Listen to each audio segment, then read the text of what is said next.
What's going on, y'all? We're just gonna get started in just a few minutes, giving everyone enough time to get their notifications in, things of that nature. So got a good one for us today. Everyone on YouTube, what's going on, everybody? Everyone on the Facebook groups, what's going on?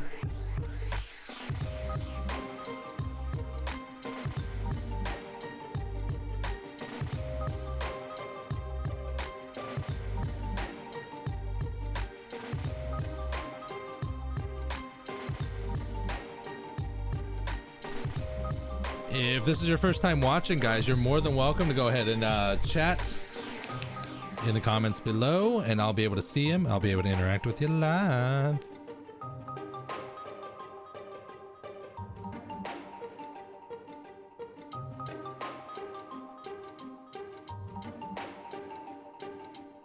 What's going on?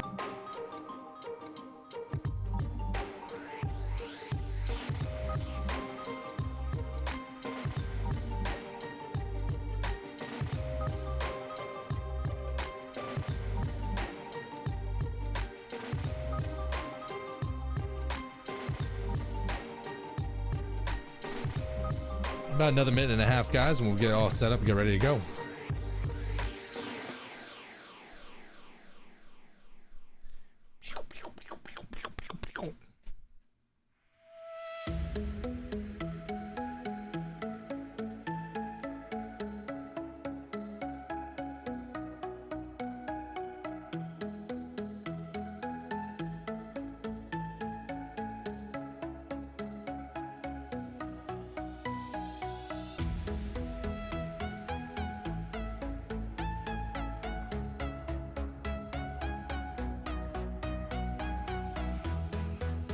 If you guys are watching over there, let's see here.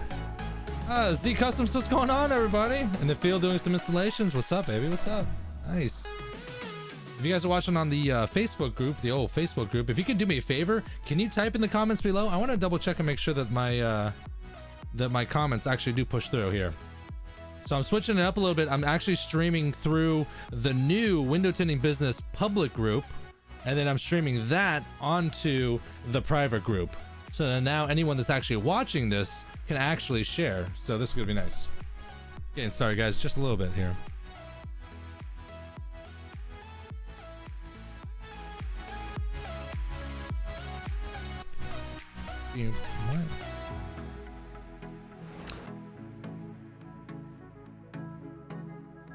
Pew pew pew pew pew pew.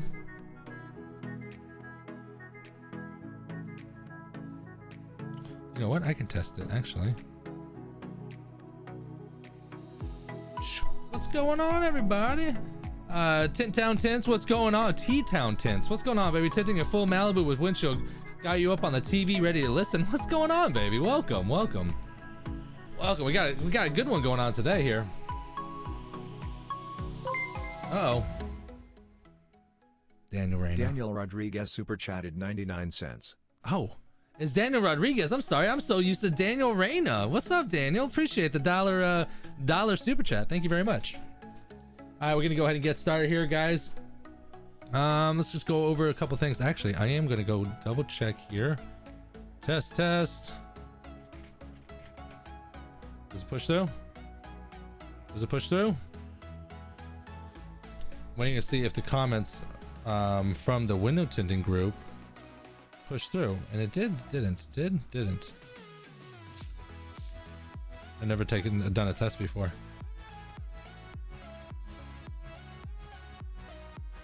I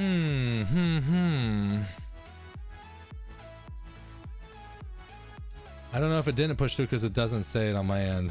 Let's try, everyone. Welcome everyone to the live stream. Re-upload this.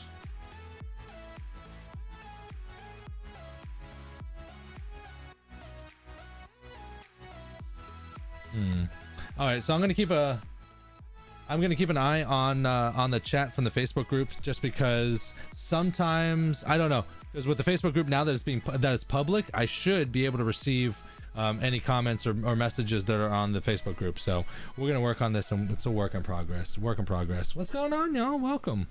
Welcome, welcome. I had some keynotes that I was going to try to go over before we got started here, but we got a new sponsor here at the channel. Welcome, welcome. The Tint Mob. They'll be in with our sponsored timeouts, little sponsor breaks here throughout the live stream. If this is your first time watching, my name is Patrick. I'm a full-time window tinter instructor and consultant here. I've been doing window tinting videos for, I don't know, 5 or 6 years so far already. I gotta look.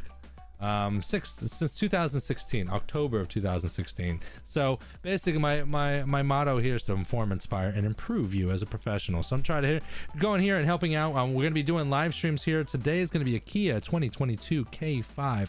I'm going to be doing the sides and the back. No windshield, no glass strip, anything like that. And I basically just have a GoPro on my head and I go over how I do things and the process that I do things, and I answer questions live. So if you guys have any questions, concerns, shout outs, criticisms, make sure to type them in the comments below, and I should be able, should is the operative word, be able to see them and then and answer them live. Definitely for sure on Facebook, on YouTube.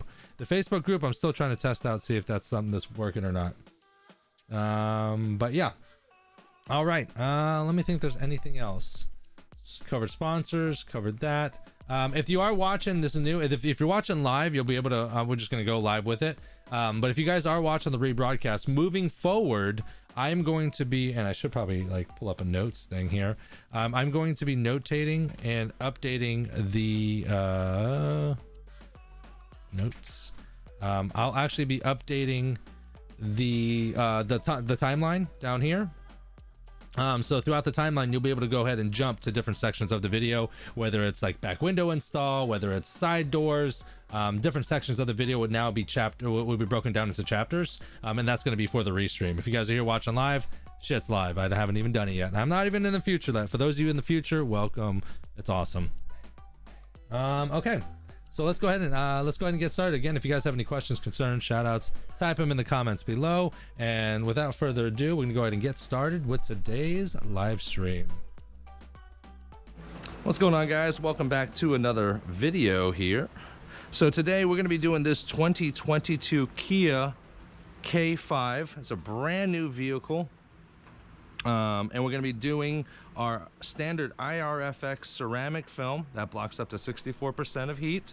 We're going to be doing that in 30% down the sides and the back. Nothing on the windshield, no strip, no full windshield, nothing like that. So the client just dropped off the vehicle. I haven't even got into the vehicle, I haven't even touched the vehicle. They just dropped it off. So what I'm going to do is I'm going to go ahead and show you the process I use for checking in a vehicle and also documenting some before and after pictures. So in a nutshell, you're gonna take a bunch of pictures before you even get into the car or touch the car, so you can document any pre-existing damage or anything like that. And then you're gonna tint the car, and then afterwards, you're gonna take the same grouping of pictures so that you have documentation of what the vehicle looked like after you tinted it and before it goes sent off. This is going to help and protect you just in case that maybe, let's say there's a scratch that was there before the vehicle even showed up to you. You have pictures and proof of it before you even touch the car. And let's just say that the client takes the vehicle and curbs it or gets scratched on it.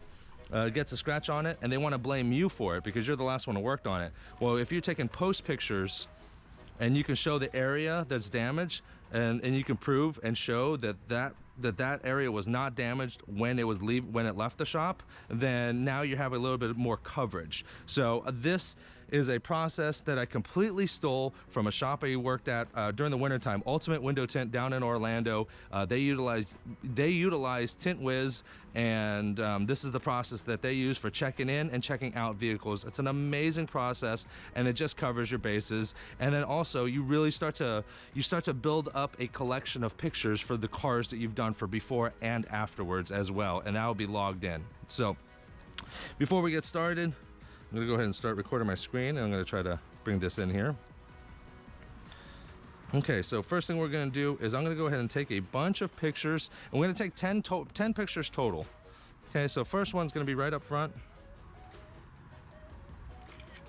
Next one is going to be like a kind of a catty corner shot right here. Next one's going to be just the front half, from the bumper to halfway of the car. Back half. We're gonna do the same corner shot right here. Straight on back shot. Corner shot again. Back half. Front half.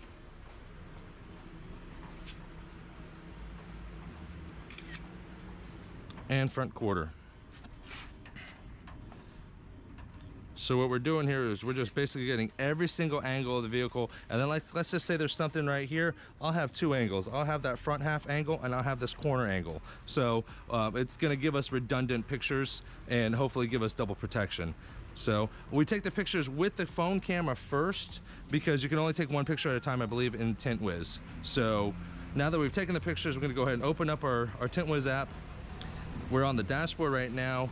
I'm gonna go into this account here. I have already checked in, but when you click on the account here, I've checked in already, but you can hit check-in right there, and then that way you know what time you started, you time-stamped it and started it. This is good for you, or it's good for your employee, whoever is gonna be doing the work itself. And I'm gonna go ahead and slide down here over to project attachments, okay? And we're just gonna go ahead and click.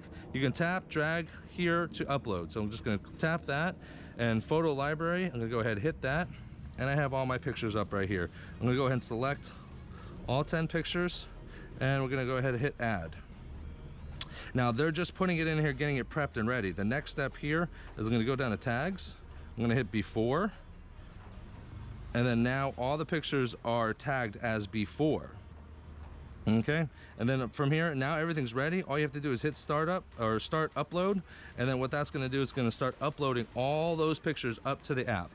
And now once it does take a moment to do this, and you do need Wi-Fi for this, or cellular network. So if you're just using like an iPad that doesn't have cellular network, it does need to be connected to Wi-Fi, just to let you know. If not, I don't believe that the pictures will upload, because there's nowhere for it to go.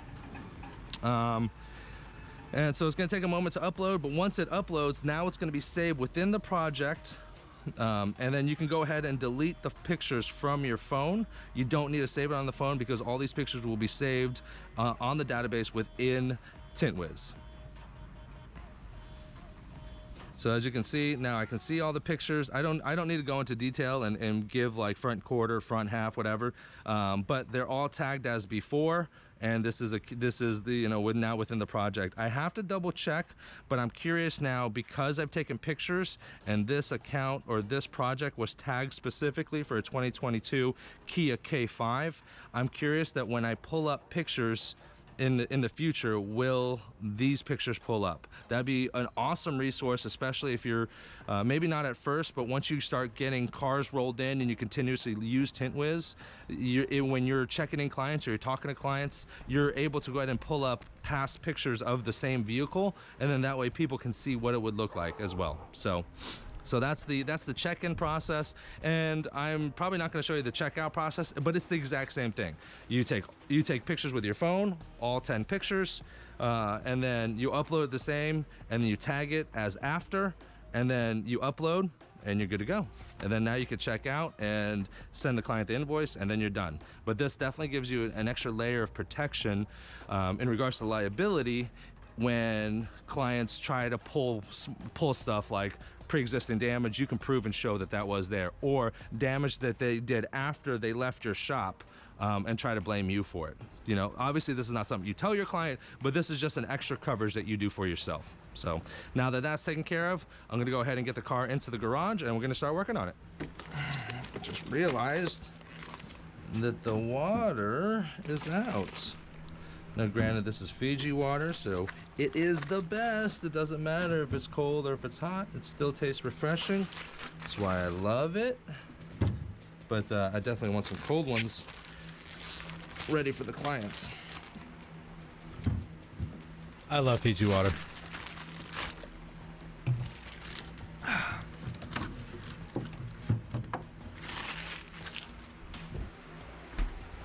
Do I have more Fiji?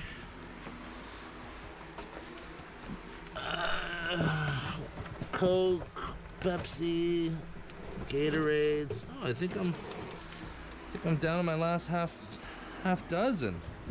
Gonna have to go get some more Fiji soon.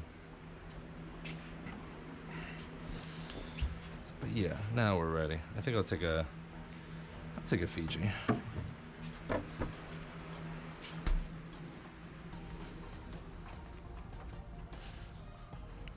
Juan P, what's going on, baby? How are you Front doing? quarters, rear quarters, rear glass. Let's take a gander at this rear. I'm recording, right? I'm recording. Yeah, I'm recording.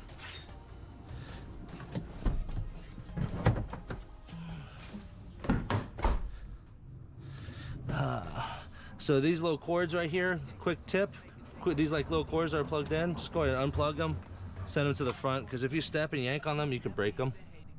Move these over. Also tip, this floor is jet black, so what you can do is you take these floor mats, flip them upside down, and that way when you step on them, you're gonna be good to go, because when you step on black interior, you end up getting brown footprints. So that's definitely not something you want to do. So you can turn that mat over and be like that, and then I just put a little towel right here. That way it protects it, keeps us from having to redo anything or clean anything.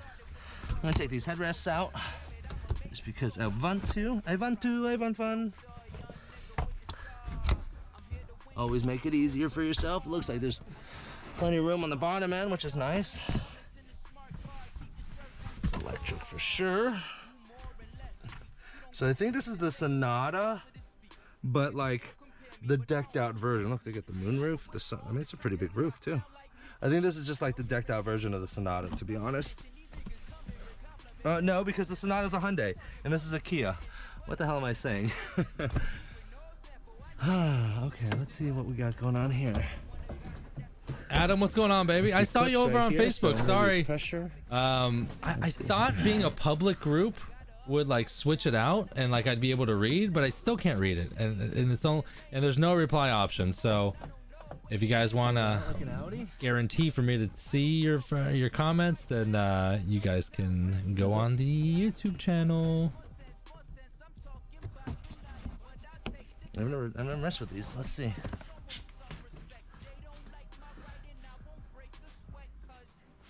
Get my tool belt on. Was I talking too loud? Was I talking when I was talking, Dave?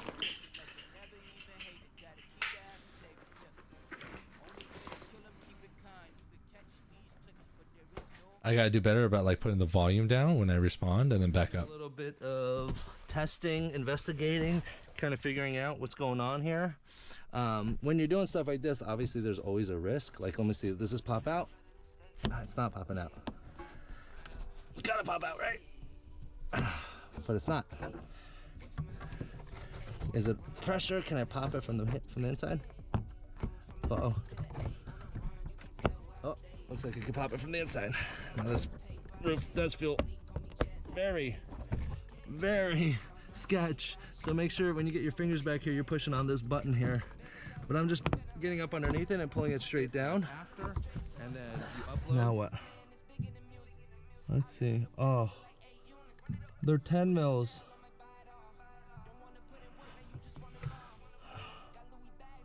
They're 10 mils back there. Gosh, do I want to? Do I want to take this damn thing off? Or just risk it and just cut around it? I mean, I am the best. And when you get work with the best, you get the best.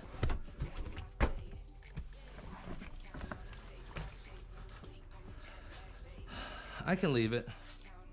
I can leave it. It's a lot more work. I mean, do I have time? I totally have time to do it right now. Is it a necessity? I'd have to get my tools, my toolbox out.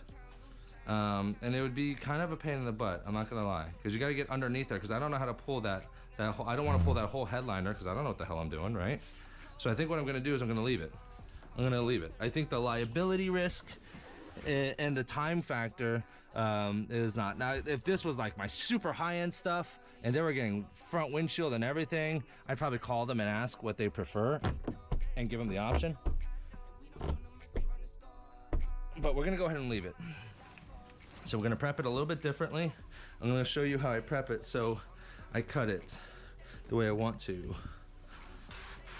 So let's go ahead and clean her up and get her prepped.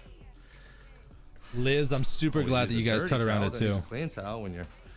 I was really on the wiping off fence. Stuff, right? Really on the fence on whether or not I was gonna cut around that or not. I probably could have, right? I could have. Jeremy B says 10mm ratchet wrench done. Yeah, put it. Here's the thing about the ratchet wrench.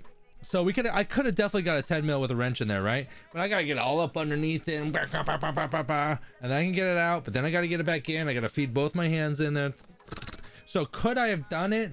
Probably. It's kind of like the 10mm on the Challenger back windows, but I mean, it's so much work when it's like it looks just as clean. Just cut it out, and it's so much faster. So I'm like a big fan of like just trying to like be efficient. I don't know. What do you guys think? What do you guys think? Should I have taken it off or not? I mean, it would have taken me a minute to get back there. Maybe an extra 10 minutes to take it off and another 10 minutes to put it on. Let's say it took that long, which it probably wouldn't, right? But that third brake light didn't need to be cut out, and I put it in there without there. What do you guys think? Let me know in the comments. Let me know.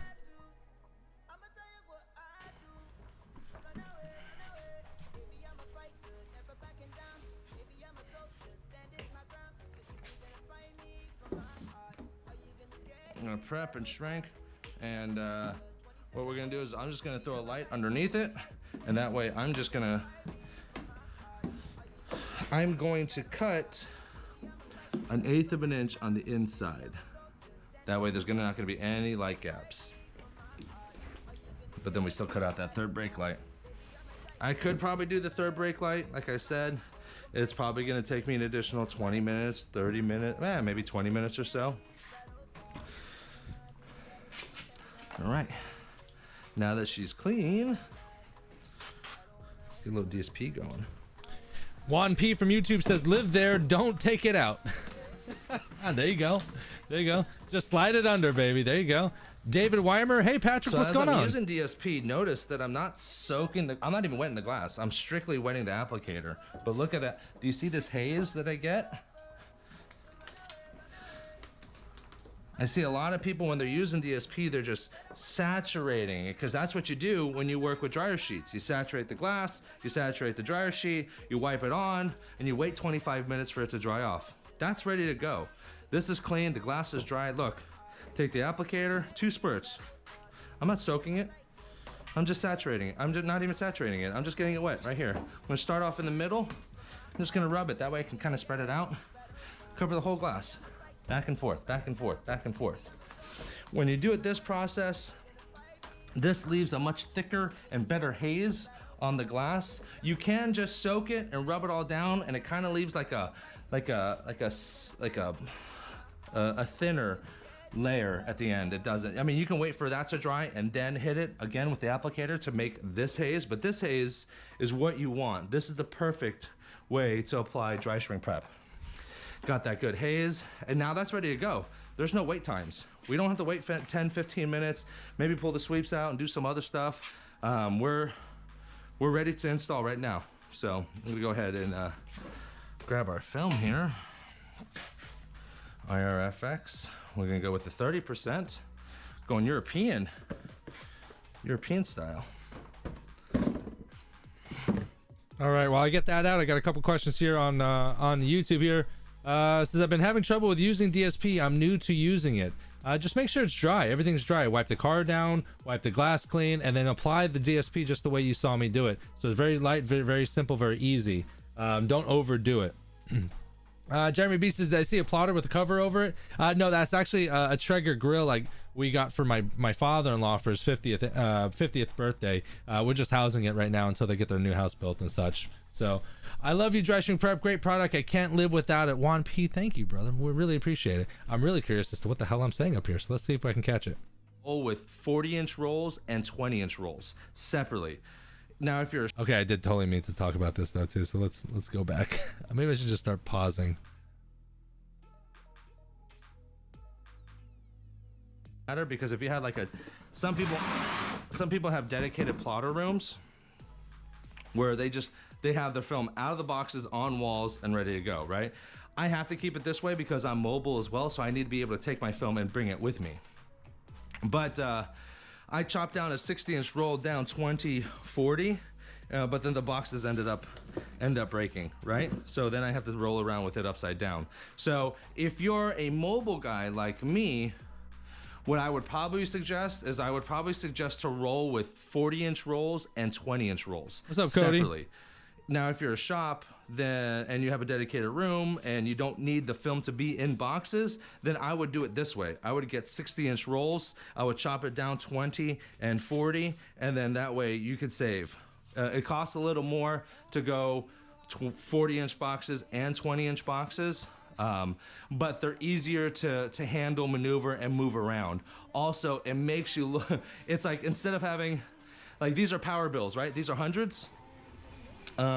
Imagine these are 50s. They're still power bills, but you get twice the leverage, right? So you'll have a 40-inch box, a 40-inch roll, and a 20-inch roll, but it'll make it look like you have an immense amount of inventory. So if ever anyone comes and sees, then it looks like, I mean, you're ready to rock, right?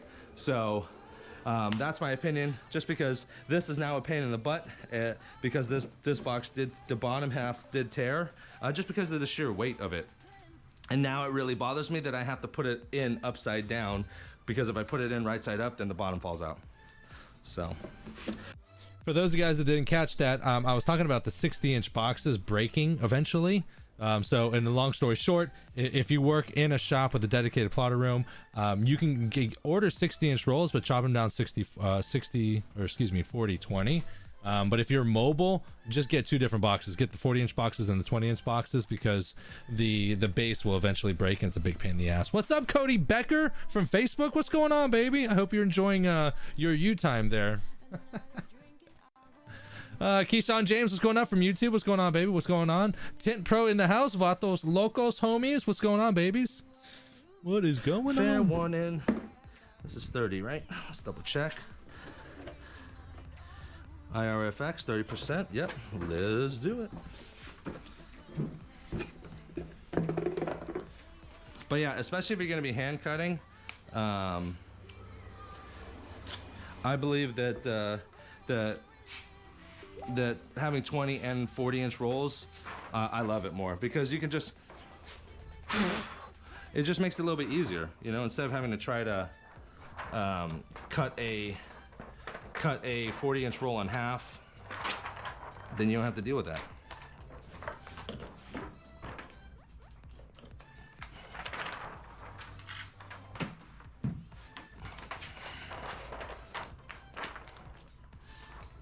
Coverage. Juan P says, how is Sun Solutions doing? Sun Solutions is doing well. Got a couple flat glass gigs. Had a big day the other day. Now, if you want to get really technical, $1,000 day the other day. Really into it, you can technically just roll with 36-inch rolls and not 40-inch rolls, because 36 inches will cover most places. I mean, look how much space I have extra. I'm gonna have to pull this down so I don't get in the way of the antenna there. But most of the time with a 40-inch roll, you can use the bottom half for a glare strip. But that's, I mean, that's a pretty good amount of waste. That's about 6 inches, almost every windshield. That's probably more than 6 inches, because I'm not even accounting for the top. The top, you're probably a couple inches, so 6 to 8 inches, right? So what you could do if you want to go even further is that you can get 36-inch rolls and have one 40-inch roll for those crazy outlier windows that kind of halfway sometimes happens. But then when you get to that point, now you got 20-inch rolls, you have 36-inch rolls, and you have 40-inch rolls, plus you're doing Teslas, so now you need 60-inch rolls here, and you end up having an immense amount of inventory. Which isn't a problem if this is your profession, obviously, and this is something that you do, then you're just prepared and ready for it, right? But the problem with that is that it costs money to have that type of inventory, but you're prepared, right? You're prepared for any situation, better prepared, and then you minimize waste. So it's kind of to each their own. Adam, I do like the 36/24 idea as well. It's not too bad at all. Not bad at all, right? You can go 36/24, and then the 24s are good for like SUVs. That's a solid route also. Solid route. Juan P, I learned with you and Matt videos, been tinting for 4 to 5 years now. That's amazing, bro. Amazing. Love that brick box.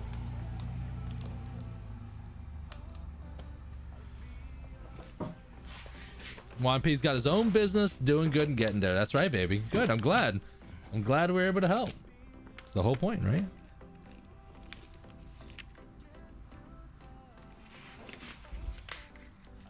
Spencer Wilson, what's going on? Long time, brother. Hope all is well.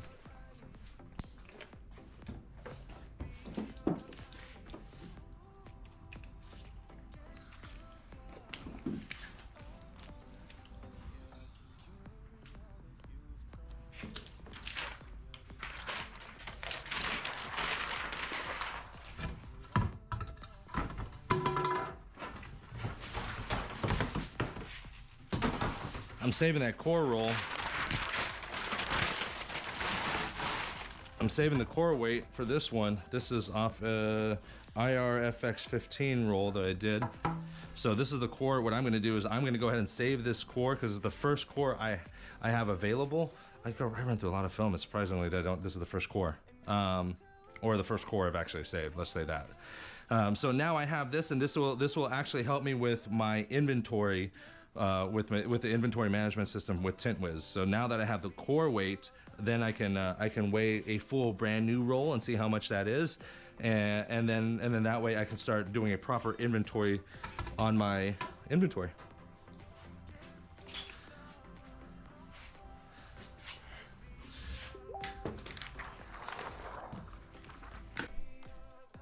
All right, guys, we're gonna take a quick 30-second timeout to give us some love on some of our sponsors here. So just one of our sponsors here, just 1 second here.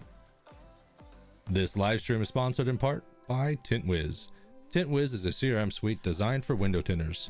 From acquisition to invoicing and everywhere in between, you can run your business more efficiently and more profitably with Tint Wiz. Check it out at tintwiz.com. You can also download it for iOS and Android. Don't forget your free 30-day trial at sign up. All right, and back to it here, guys.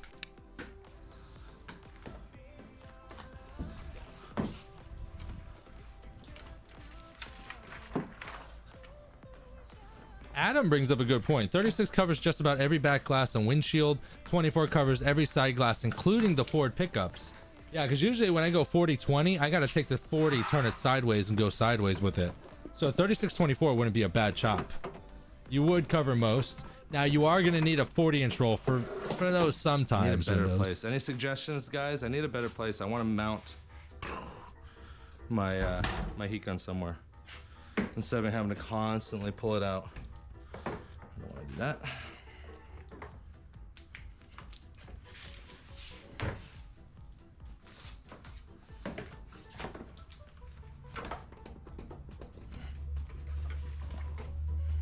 Go ahead and move this. I don't even need that anymore. I'm switching over to an iPad for everything.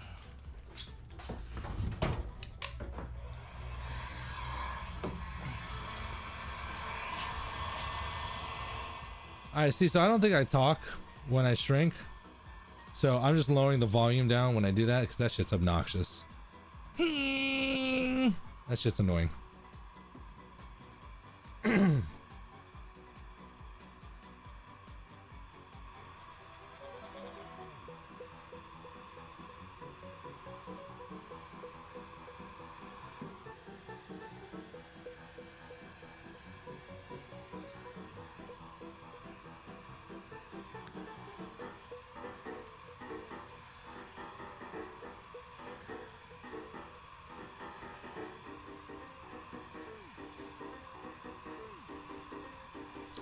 If you guys are watching on Facebook, do me a favor, just comment on the comments below. I want to check and see if it's updating live for me. Maybe not on my software, but I'm watching it on Facebook. Cody, are you still watching? You're still watching, Cody. Give me a little love, Cody. Right down to them comments. Oh, I'm gonna mess up this name. Gaius Germanicus. Woo. You liking the new tool belt? as how it's comparing with the dirty pouch, I am liking the new tool belt. There's certain things that I like about the dirty, and there's certain things I like about the side slinger. I mean, there's no perfect tool belt, right? I think they're both great, but I really like the spray bottle pouch that the side slinger comes with. And the side slinger is a little bit bigger. There's a couple things that I'd like to fix on the side slinger. I wish the hoops for like the towels and the squeegees on the sides were like stiff and stayed open, because it kind of collapsed on them. That's probably my only thing. I love the brake box. I love how much room is in there. I like that it's all plastic or covered. Love that heat gun. Just wish it didn't burn out so often. Adam, I know, right? Here's the funny thing is I've had this heat gun for so long that like but it doesn't burn out, right? Because I do like 2 or 3 cars a day, you know, on a busy day, 1 to 2 cars really, right? But then like if you're running in a shop, like when I'm working in a shop and I got a 3-man crew, we're running at least a dozen to 15 cars a day. And then at that point these heat guns burn out. But these heat guns are the best, in my opinion, right? I haven't tried that fusion heat gun, that big like $200 heat gun. I want to try it just to kind of see if there's any lifespan in it, any hold in it, because for $60 it's okay. Maybe it burns out once every Pocket shrink this one, huh? maybe it burns out every, like, I don't know, every month. Let's just say every month. $60 a month. You know how much money I make in a month just by tinting windows? Kind of like, it's worth it to me. Now the bottom seal, just go ahead and heat everything. Jeremy B said, "Are you and Matt still cool with each other?" Of course we are. We're just busy. It's the summertime. Yeah, Matt and I are friends. Yeah, nothing wrong with me and Matt. He's got his own shop. I Huge pocket. trying to do a lot of what he's doing. I'm trying to get a shop next year. He's busy too. He's doing live streams. He's running his own tool store. He just had a baby like 9 months ago. So, no, Matt and I are cool. Adam, old school Porter cable. That's right, old school like a year ago. But yeah, you know what's up.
Just to let you guys know, I did see the trailer. One extension cord that's way too long, and then one extension cord that's way too short. Gotta get control of my life here. Saw the trailer for Cobra Kai season 4. Super excited. I think I'm gonna go back to just fucking not talking when I got a camera on my goddamn head. Cause then I talk here and then I talk there, and it's just I fight with myself. Shut up, Patrick. No, it should be good with the lighting. Usually I have to turn these lights off.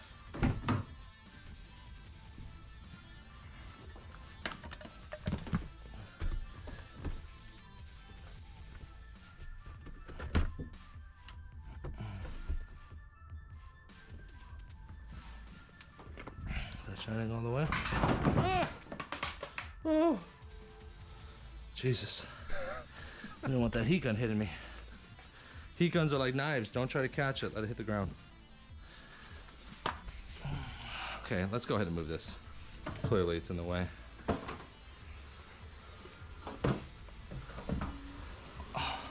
And I used wall anchors for the screws for this one. I didn't use it for this one, but look. It's starting to get loose, so I think I'm gonna have to take these out and install some wall anchors. Probably best for everything, right? Considering these are hanging on the wall and I have cars in here. So like if this thing falls on that car, it's an issue. I'm gonna need a tissue. Gonna need a tissue. Jeez.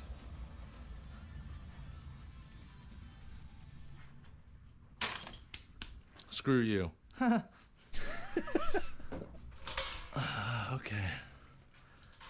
Let's do this. Oh yeah, we're money. We're money. That's what I love about this light.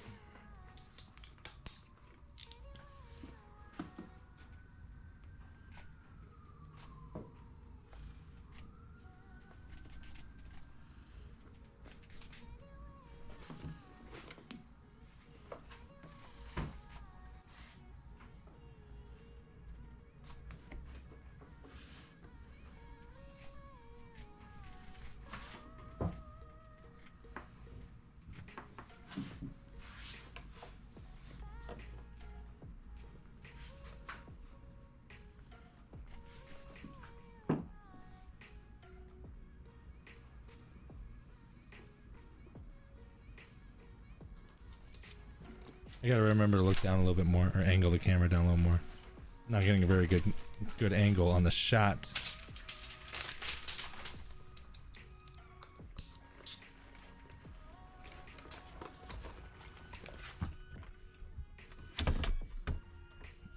There we go.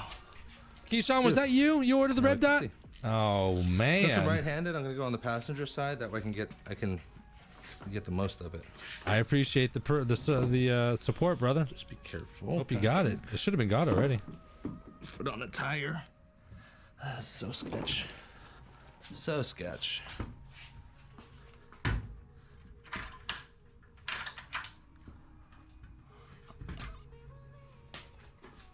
Opa. I need a new goddamn Those shop. are secured in the ceiling.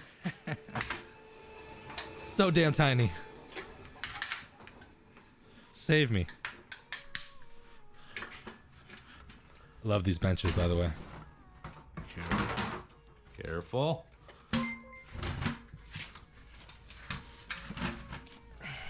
Not too close to the car. Saw that cold fronting. Hold on one second. Hold on. Go 1/8. And this cut, you want to go nice and clean, because even though it's going to be hidden, if someone wants to, they can definitely check it out. I heard that in my ear. That alarm. It's in the video. I thought it was like outside. Cold front, and thank you very much for the $5 tip. Said when cleaning the side seals with your Olfa knife, do you reuse it from trimming the film afterwards, or is that whole blade ruined at that point? I saw John Wagner, my idol, do it, and you. Thanks. So very good question. Can I move this over? I can't move this over. So there was a question in regards to using my Olfa knife when I'm cleaning windows and such. And someone asked me, do I reuse that blade to cut? I don't. So when I use a fresh Olfa knife and I'm cleaning, and then like I'm using the Olfa knife fully extended, a brand new one, to clean the outsides and the sides, I actually I don't use that blade for cutting anymore. That blade is pretty much done to me, and I throw that blade away. Just because I have now dulled the edge of that, even minutely, I still dulled it, and then that means I would have to put more pressure on that blade to be able to cut through the film. And because I'm not used to that, I might scratch the glass, because it's not going to be as sharp and it won't cut through the film as easily, so I'm going to put more pressure on it, and I could potentially end up scoring the glass. So to save on glass, I throw the blades away. Thank you for the tip. Appreciate it.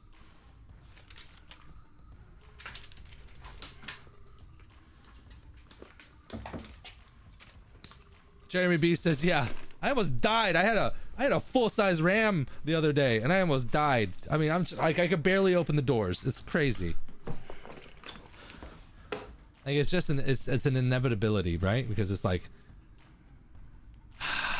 next year, spring next year. That's the goal. Spring next year, get my own shop.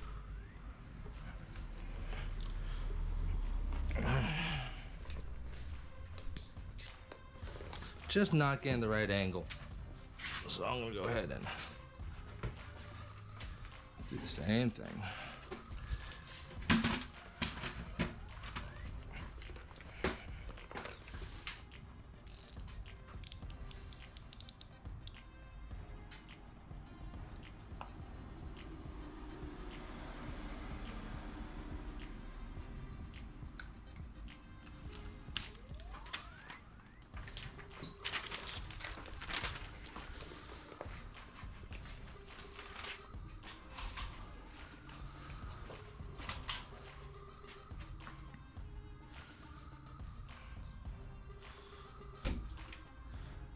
I don't think I'm gonna need the light for anything else.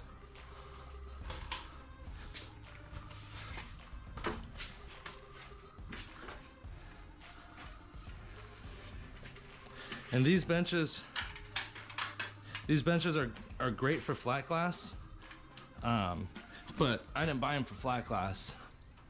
These benches are actually, I purchased these benches for like big ass trucks with full front windshields, especially the big trucks with front windshields that are lifted. God, those are a pain in the ass, especially if you're trying to work from like the door and trying to lean over. It starts hurting my back.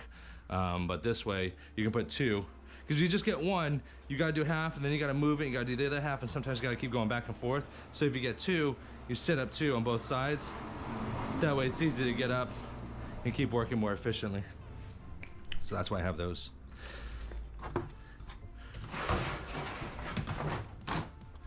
Elwar from YouTube says, how much monthly payments at a shop in your area? I'm not sure. I've never looked.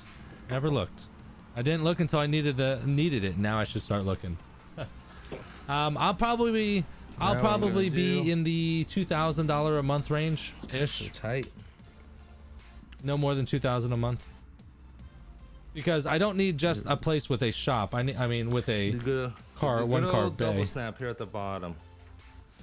I've said this before in other streams. I've been a very big fan of double snapping my back windows and my front windshields, and double snapping just the bottom, not the top. This is gonna make the bottom edge a little tighter and not the sides. So you don't want to snap the sides and you don't want to snap the corner, because you can start like trying to shrink this way and then you end up binding the film. And we're only gonna do the top like 2-3 inches, or the bottom 2-3 inches. We're not gonna run it all the way back.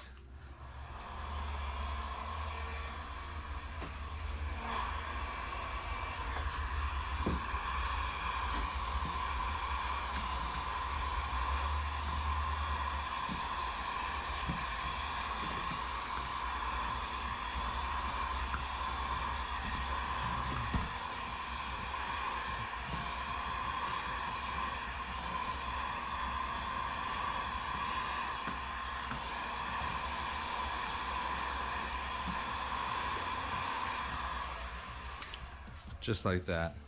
Now what I noticed is that maybe I was rushing, maybe I wasn't shrinking enough, but I noticed that when I was doing my installs, I would start to get a finger, just one or two, nothing crazy, but just a little guy. And that one little guy was just, it's a pain in the butt to get into, right? Because the deck has like some sort of carpet felt liner thing like that. So if you try to put a heat gun on the inside, you're most likely gonna burn the deck on the inside. You burn it on the outside, sometimes you overheat it and you can actually burn the film on the inside. And then you got to get down there with an auto bulldozer. I've been double snapping my bottoms because it's difficult to get heat down at the very bottom of a back window and also a front windshield. I don't snap the tops because if they're a little loosey-goosey and they need a little bit more heat, it's easy to get a heat gun in there and like that, you're done. It's not worth me double snapping the whole damn thing, the top and the bottom. But it's worth me double snapping the bottom so that I don't have to get in there and play around with it. I can almost guarantee you that once I lay this, the bottom edge will be perfect. I'm gonna guarantee you that. I'm gonna guarantee you that. I'll give you the same guarantee I give my window tint clients, right? My jobs aren't perfect, but I guarantee you 97%. 97%, which is pretty damn good. And I did the math. Mathematically, There's roughly 33 square feet of film used in a sedan installation. And I found out, I did the math, 3% of 33 square feet is literally like a 6-inch box. So imagine a 6-inch box of trash right here, full of trash. That on this entire car, and you had that, there's one spot, and everything else was perfect. That would represent 97% perfection. So when you have a client that's like, what is that little guy right there? A little piece of, I'm not talking like a boulder or a piece of sand, but I'm talking like a little piece of debris, a little, you know, a particulate that might have been into the air, into that back window. And you could be like, oh yeah, so like that one dot and that one dot and maybe one dot here and maybe a dot in the quarter. You add all those together, you're still well above 99%, well above 99%. So I tell people that sometimes if they get like super picky. All right. Oh, it's nice to be able to open the door, not hit the wall. It's very nice. Installation tools. Not that one. Move this back.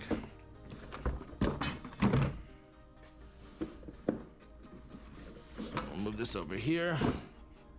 This is actually this is a Traeger grill I bought for my father-in-law for his 50th birthday.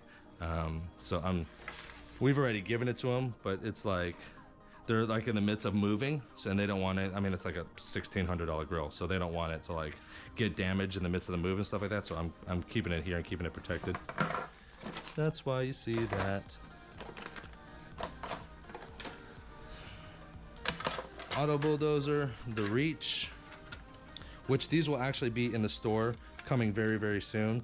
Like, it has been a slow process, but now that dry shrink prep and Sun Solutions tinting and doing all this online mobile present, or the online presence is like full send now, I have more time to do stuff like this. So I'm going to be doing like all the tools that you see me have will be available on dryshrinkprep.com. So yeah, just a heads up.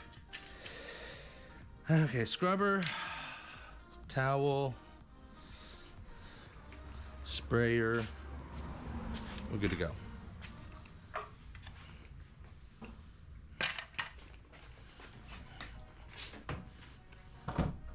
And I changed up my setup just a little bit. So now I have the OG sprayer on this side of the garage, and then I have the Tint Wiz sprayer on that side of the garage, and that way I don't have to drag like this line all the way over there and all the way over here. I'm trying to just like go uber efficiency. I mean, it's $600 and change worth of spray tank, so I don't know. I mean, not everyone can do something like that, but if you can, it's worth it. The only thing I'm missing here, and I meant to go and grab it, is the scrubber, the scrub it. The one that has the big reach, because this is a good size one, but the scrubber I put it on the back of my hand, and that literally is like 4 times the surface area. It's just quicker to clean that way also. I feel like I'm talking a lot. Yes, you are.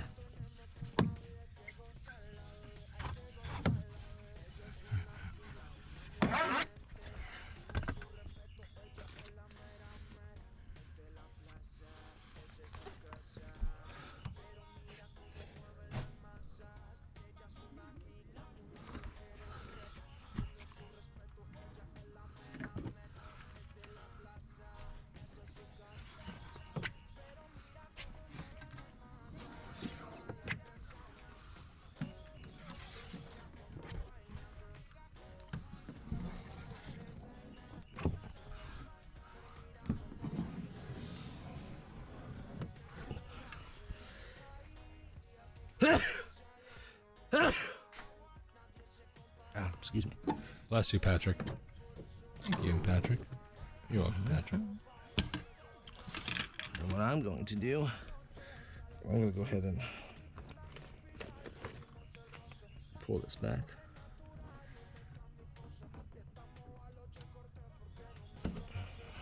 Just give it a wipe around.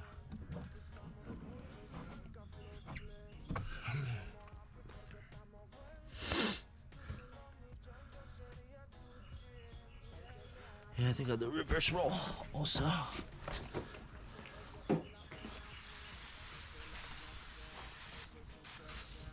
So I'm wetting it down just so I can bring down the static cling a little bit. And you can even like give yourself a spray in the air like that. My spray tank right now is like set on like jet mode, not mist mode, so.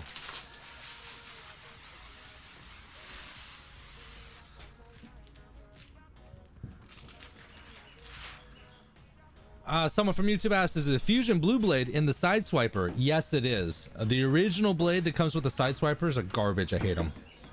So I did switch them for the replacement ones. I think it is. I don't wait. Actually, I don't think it is the Fusion one because the Fusion Blue Blade says Fusion around the sides. So I don't think it's the Fusion Blue Blade, but it's not the blade that comes with the original side swiper. One mistake people do when they're doing these things, this reverse roll here, is don't let this lift up too high, because then it could shift it altogether. Don't want to do that. And notice I started off on the passenger side, right? I always start off on the passenger side because I always roll. Let me get this loose here. I always roll from left to right. So if I had like started on the driver's side and then go back to the passenger side to get that half wet, I would have to then turn around and come back, walk across the car again to reverse roll it, and then walk back across the car to go into the vehicle, because I come in from the vehicle from the passenger side. So I would actually have to, if I started the opposite way, then I would actually make 2 trips across the car that I don't need to make. Like, it seems silly, but those are like the little things that make the difference between a long tinter and a tinter that can tint a car in 1.5 hours to 2 hours, plotter or hand cut. So those little things, baby. Probably an hour if you plotter cutting it. 1 hour and 15. I'll go ahead and wet her down. Again, if you guys have used dryer sheets and you guys have used dry shrink prep, then you know how easy the cleanup is and how different. Dry shrink prep, take a squeegee that puppy down. Look at that, clean. Try to do that with a dryer sheet, you ain't gonna do that. It's still gonna leave streaks. You're gonna have to soak it down twice. You're gonna have to get a microfiber towel once just to get the majority of it, and then do it again to get it really squeaky clean. And all that adhesive that's on the glass here is also on the film. So when you go do your install, you're gonna have to clean the film as well afterwards. So that's nice and clean, ready to go.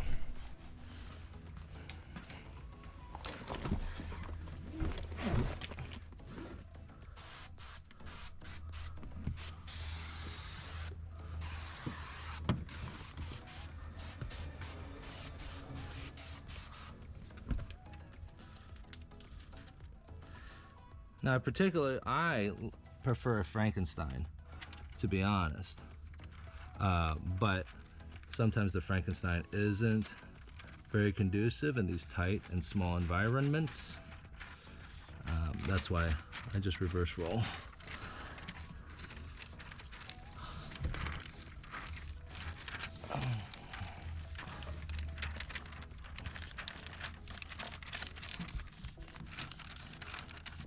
Now, if this vehicle had a third brake light on the bottom, then I would not be reverse rolling. I don't reverse roll if that's the case. It's too hard to wrap around and tuck under and behind a third brake light that's on the bottom. Just to let you guys know as well, I did get a couple more GoPros. So now I have 3 GoPros altogether. So now I'm trying to switch up the viewing. So I'm gonna have like 1 GoPro on my face, and then I'm gonna try to set up like another GoPro for another angle, like so you can see from behind me, and then maybe another GoPro like overhead, watching everything.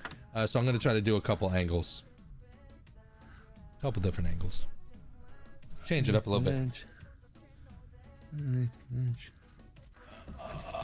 Stretch, big stretches.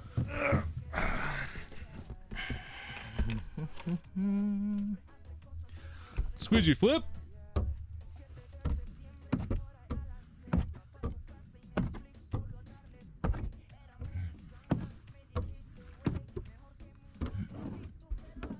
Ooh, trash right there. Jesus. I have to pull that back.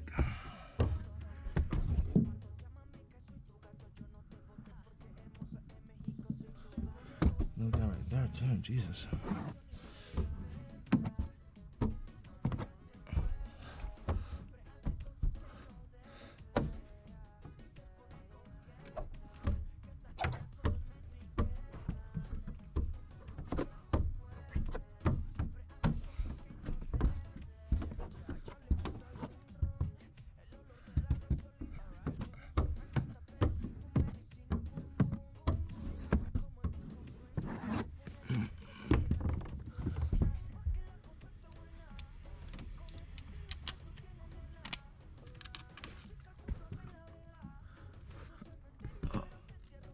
Stuck on dirt.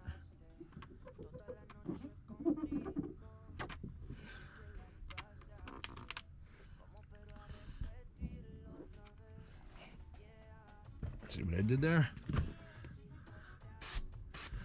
I assumed because this car was brand new that I didn't have to do like a pre-check, you know what I mean? Rub my hand over everything, make sure that I don't feel anything. Shouldn't do that, never assume.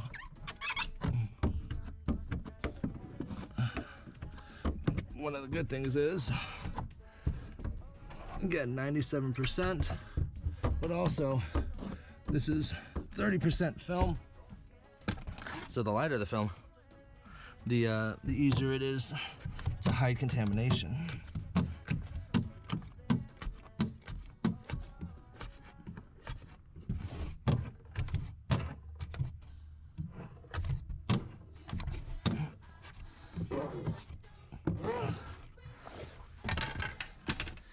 Whew, it's warm.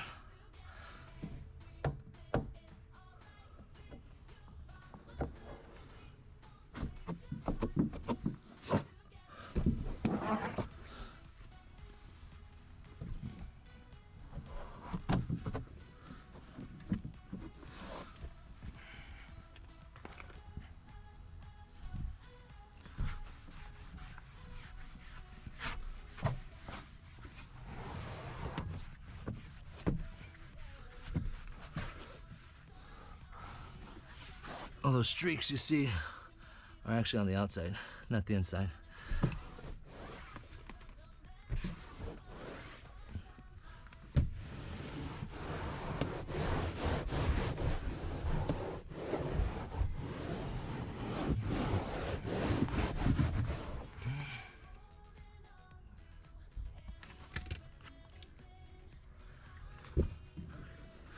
Whenever you're working with a bulldozer, I always lick it, because if you hit a bulldozer dry on a dry piece of film, you'll end up leaving streaks, kind of like a black shoe on a basketball court. Actually, the same thing. I don't know why I soaked that down. I shouldn't have soaked it down. What can you do?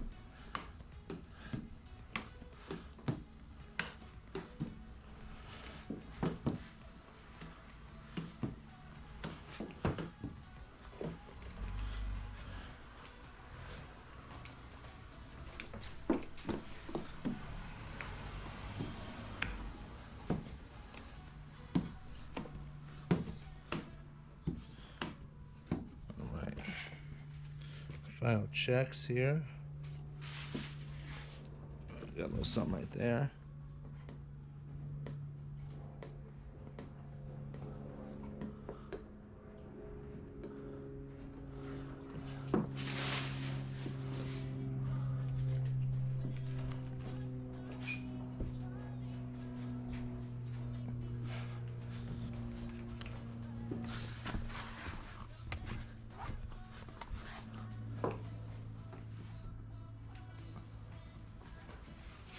Squeegee right there.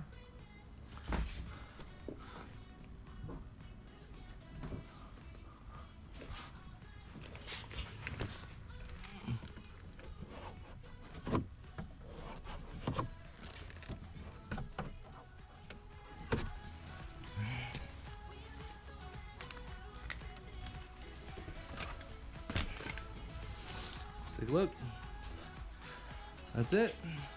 Nice. Came out clean. Told you that bottom. No problem. Double snap.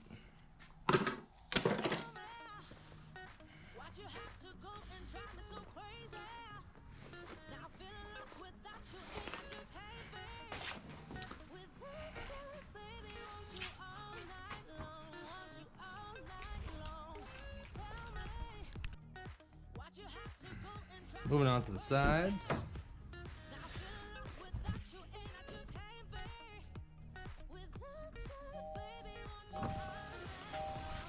Pretty sure these pop out.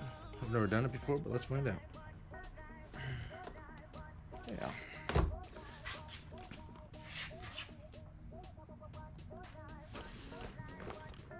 What do we got here? There it is. It's one little pin, and it's probably, I have to say, yeah, it comes all the way across. Oh yeah, that's easy. So look, it's not even yeah, you could disconnect the entire upper part. Good. Then just go ahead and pull, and it sweeps out. Very nice. So I am gonna bet my bottom down. Pull back here, up and over. Let's pull both out. There we go. Yeah.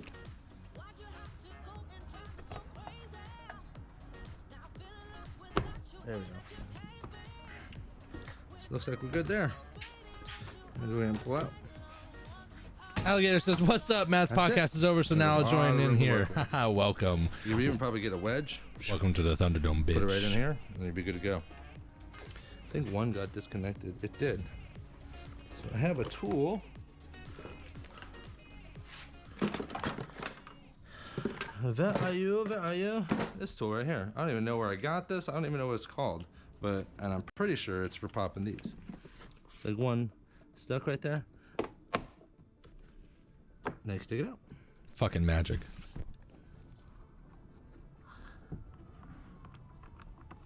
And put it back. Just gotta make sure, because you're using leverage like this, so whatever you're pushing here, make sure it's like hidden behind the door so that you don't mar something that you would see. It's a great tool.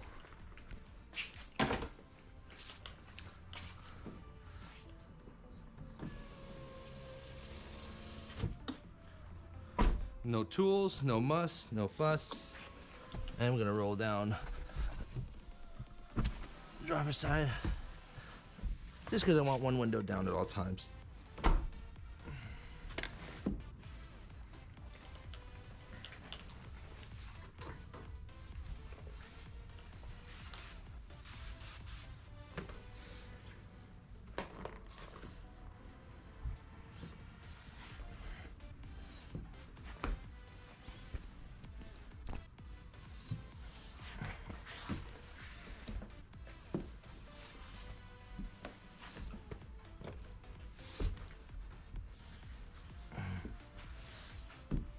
No, you know what? I put the light away and I said that I wasn't going to need it. That's a lie, because I'm going to need it for the quarters, the rear quarters at least.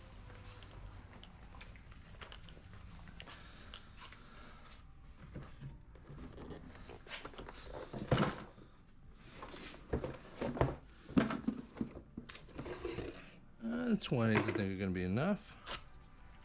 20 inches should be enough.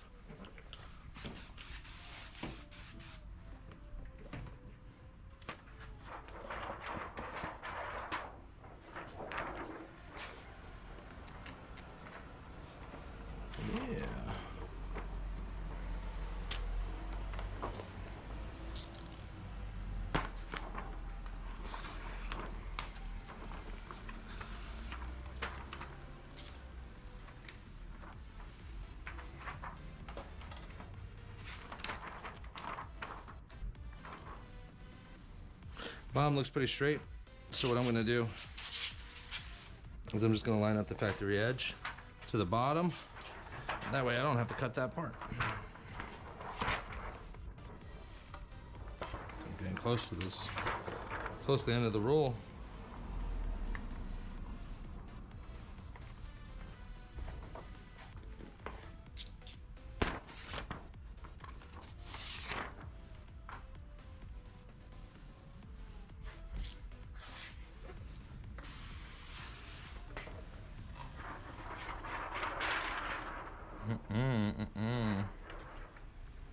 You know what? I can use this for the quarters. But that's good too, because now I have a core for the 20s. That way my inventory stock will be better.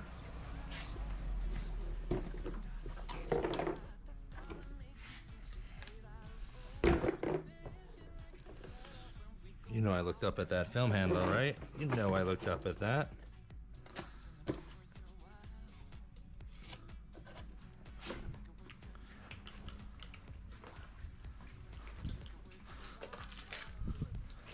How long are we looking at?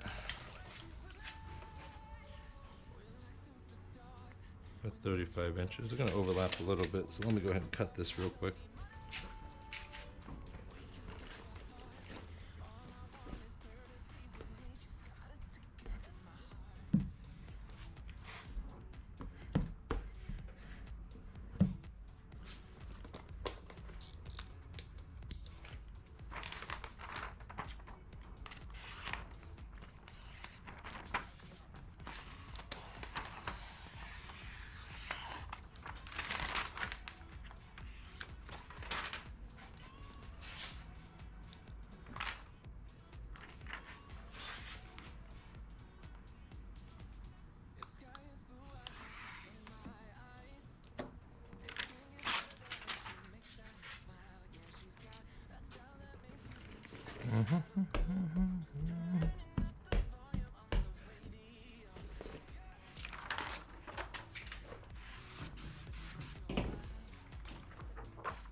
Zach says, "What's up, Pat? Missing you regularly. Glad I've seen you upload a couple things in the last week. Yeah. You know what?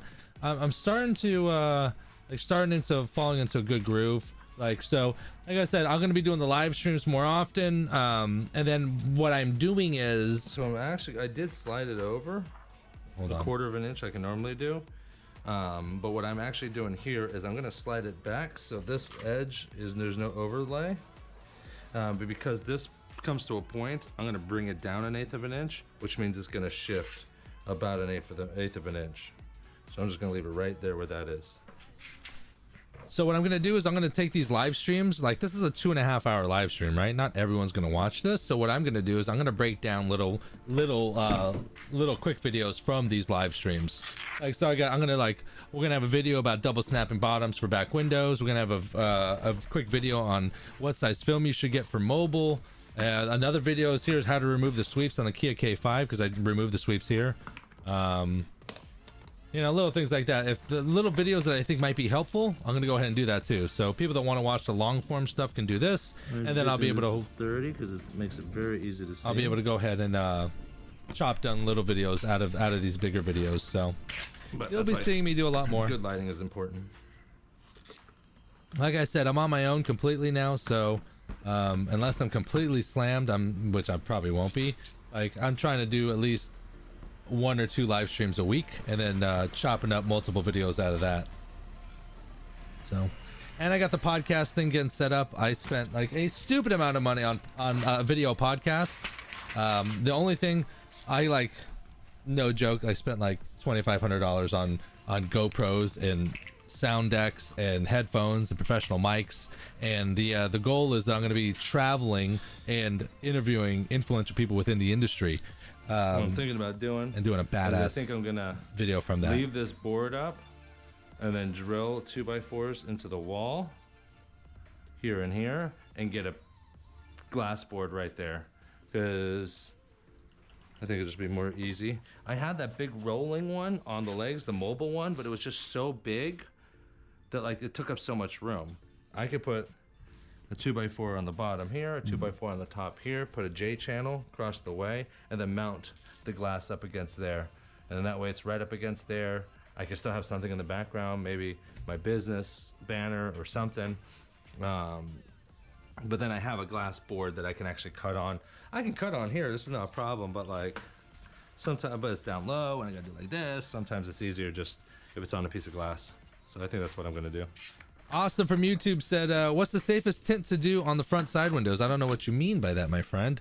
Like, what's the legal limit? I mean, or what? Could you expand on that? Jay, aloha, watching from the Aloha State. Welcome, welcome. Thank you. Thank you very much. Edges, so the edges that are exposed, I try to make sure they're straight. Like these ones on the sides are not too bad because they're not going to be shown. And this pouch right here, this pouch usually is for a spray bottle, and I will use it for a spray bottle if like I'm on location and I didn't have a spray tank. Influential people But if and not, alligator. then this is a great place to put like the little ones, like the big slivers right there, but the little tint slivers I put in there.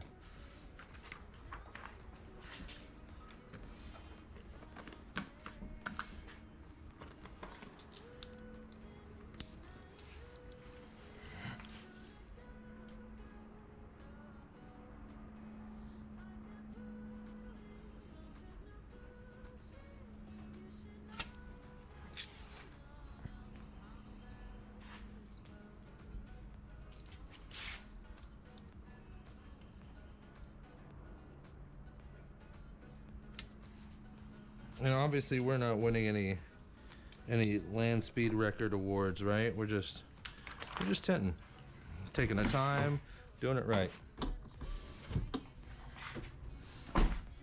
Austin asked, darkest, safest tint, darker than legal limit for Texas. Then here and here. It's contradicting. This is this part right here, so I cut as much as I can here, and I cut as much as I can here when I cut the top edge. So what I'm gonna do is I'm just gonna keep those lines going, and where they cross, that's where they're gonna meet. So that's a conflicting statement, my friend. Darkest, safest tint, darker than legal limit. Sometimes that's why it's the legal limit, right? Because it's supposed to be safe.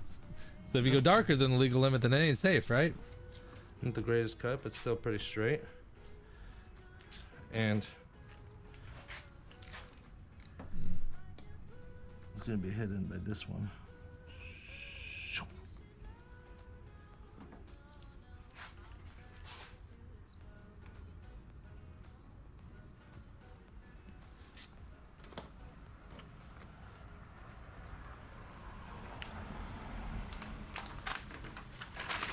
Guess I don't have to do this now because I gotta double cut that.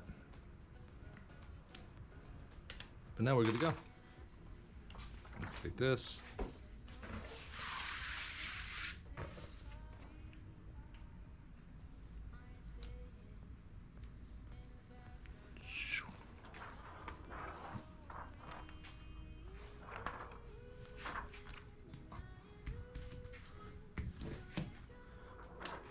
Hopefully the goal next year, or by spring, is that I'm going to be getting my own facility, which is going to be so awesome.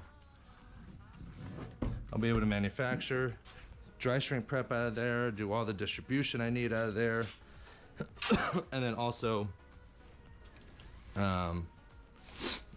able to tint out of there as well.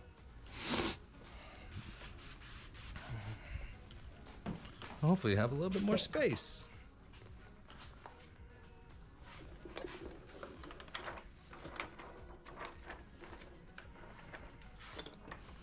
So because the roll was in the roll, it's got a little dust right here on the outside. So I'm just gonna give it a quick wipe down.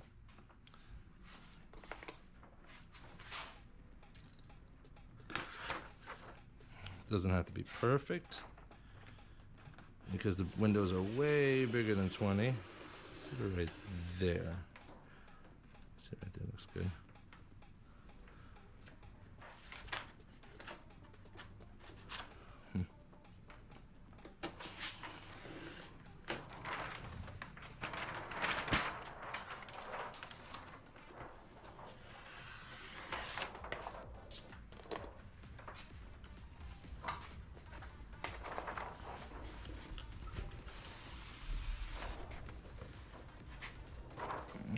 This one is the straight edge. I pulled way too much. That's okay.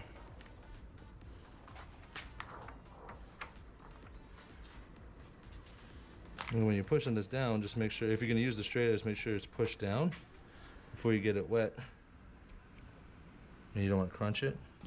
Push down level before you get it wet. Put the next layer down. Get this bottom wet. That's what you really want.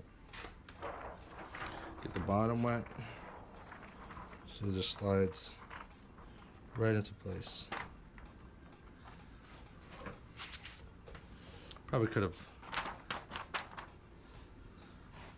done a little better job in regards to film management there. Realistically, if I would have put that up there, taking the time to do that, then I wouldn't waste more film. Like, the film is important. You don't want to waste a bunch of film, right? Because this is only 3 to 4 inches, but if I do that, I can get 10 cars out. So let's say I can do 9 cars out of a box. Let's say worst case scenario, 4 inches, 4 times 9 is 36, that's 3 feet, you know? So 3 feet, you can get a set of doors. And then when you do a set of doors, I make minimum on this film, I make $129. So I can make an additional $129 if I just took the time in the long run to just put it up and then minimize the waste.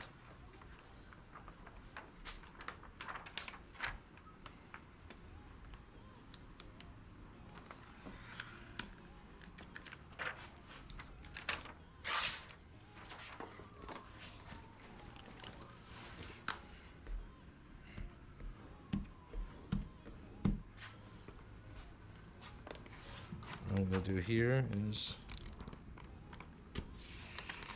I'm going to trim this one. I'm going to use this for the front quarter.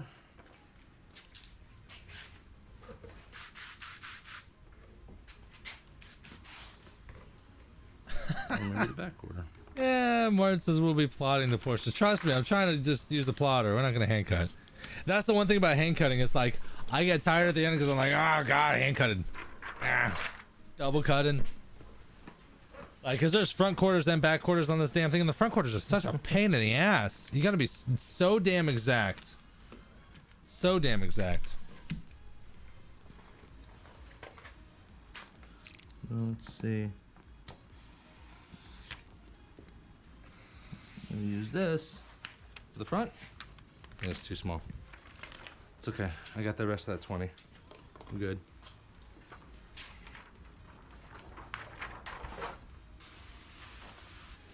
I'm still like not new, but like new-ish to like the double cutting. You can see it slid a little bit, right?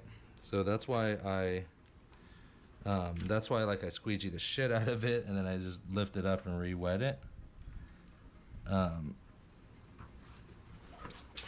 Because if I don't do this way, then the film starts to shift on me. And then when they shift, it defeats the purpose of a double cut because that one cut is now, one of the films is now not very good. So I'm sure it'll get better with time. Like all things.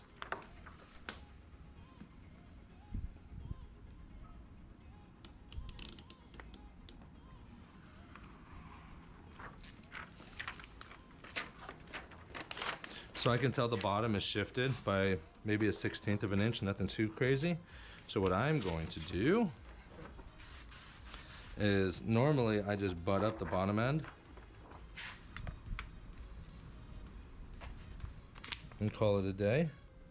What I'm going to do is I'm going to not only butt up the bottom end, but I'm also going to just slide it down a tick.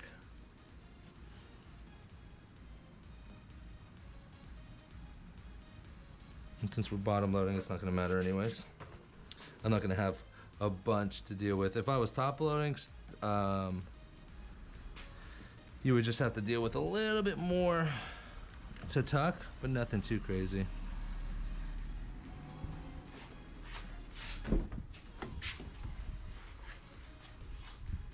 There you go. Back. If you guys are watching on Facebook, sorry, I don't know what was going on, but it was not sending the video, so I went to basically shut it down and then restarted it up again. So if you guys missed it, you guys are just joining us, and you want to watch the beginning portion, the video should be right close.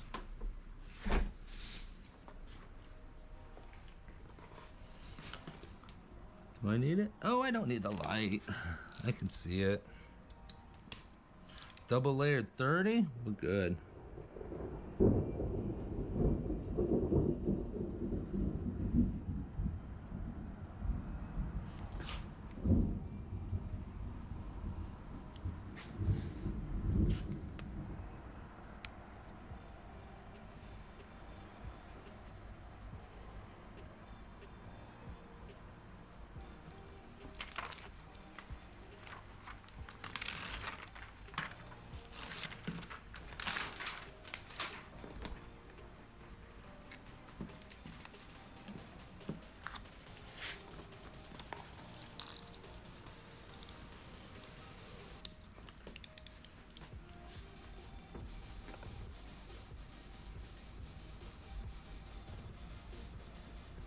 Night vision. Oh.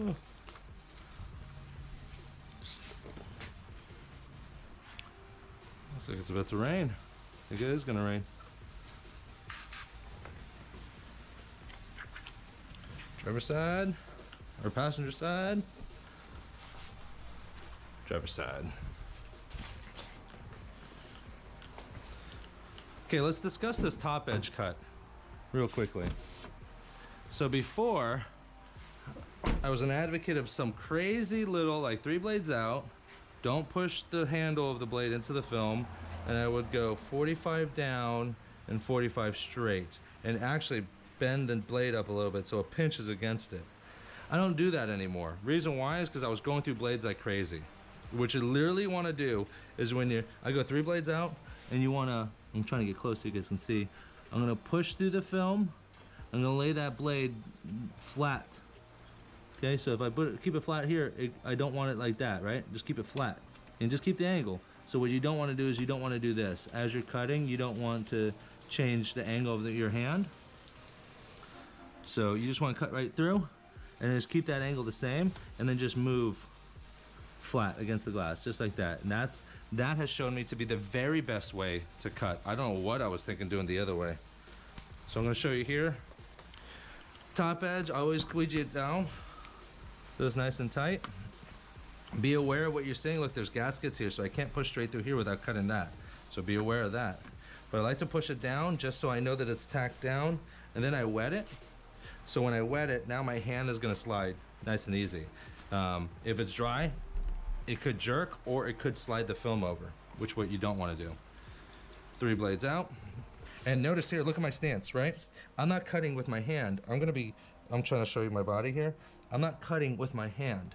I am going to be cutting with my body. And I'm going to keep my hand still and keep the same angle, but I'm using my body to move.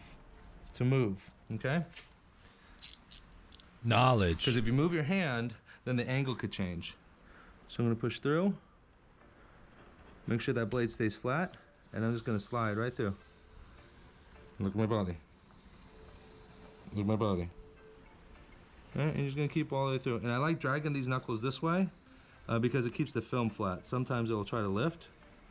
You want to keep going until you get resistance. Boom, like right there I hit the film, I hit the edge. So we're just going to cut it right there. So I leave an inch on the edge. But look at that. It's a clean ass straight line. No waves, no bumps, no fuss, no muss. So that is how you cut a perfect top edge, a consistent top edge every time. I am amending anything I've ever said before. This is now the new standard in regards to how I cut a top edge. Lesson done.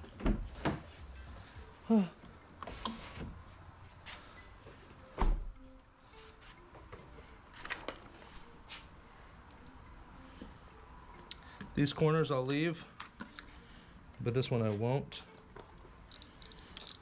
And when I cut a top edge, if I go 2 blades out, it'll actually leave 3 blades out on the bottom end. And I just throw that away. Blades are cheap. I don't want to use a dull blade or the potential of a dull blade on someone's car, because then I have to put more pressure on it to cut through it, and then I could score it. Don't want to score it.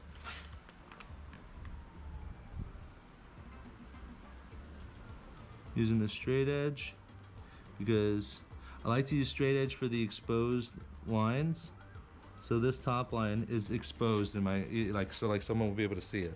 These lines over here, the bottom and the sides on a framed window, doesn't really matter because they're going to be tucked away behind the gasket, so that doesn't really matter.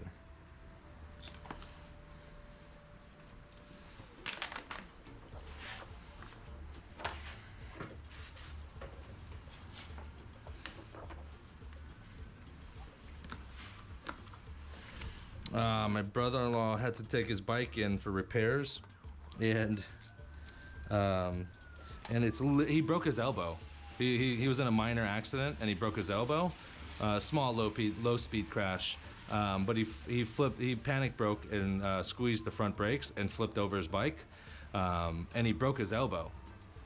And ironically, it was the one day that he didn't gear up because all his stuff was, it's hot in the summer. When you're riding a bike in the summer, it's stupid hot to wear all your gear. And he was only cruising like down the street.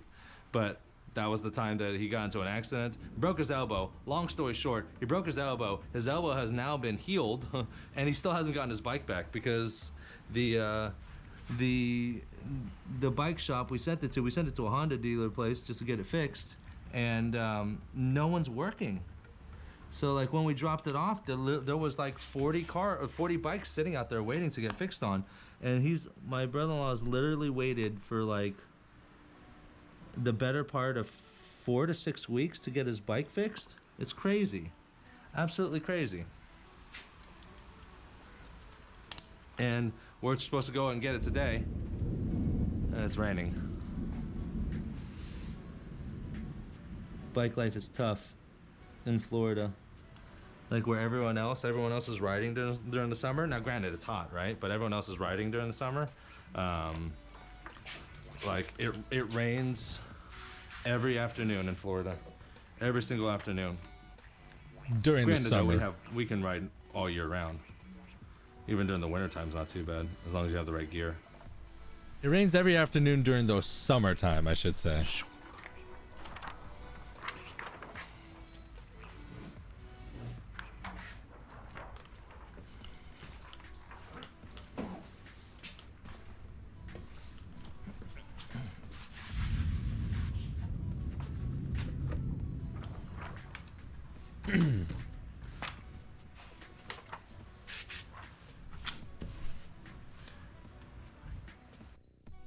All right, guys, we're gonna take a quick, brief sponsorship time out here.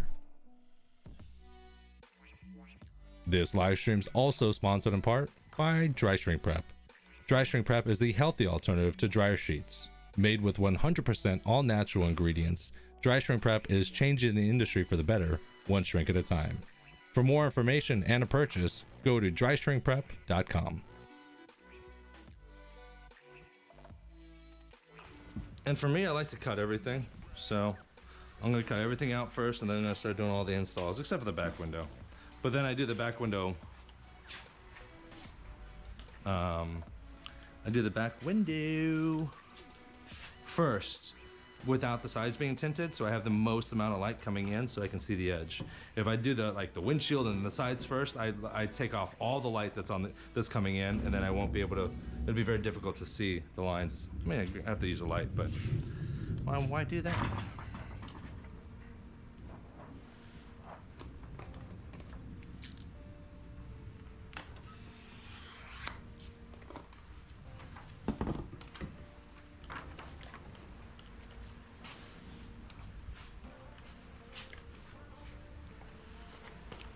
These little quarters are always like the bane of my existence, so I'm gonna try my best to do good. To double cut it well, I should say. So I'm gonna use the factory straight edge, which doesn't look too straight, so I guess I'm not doing that. These are pretty straightforward though.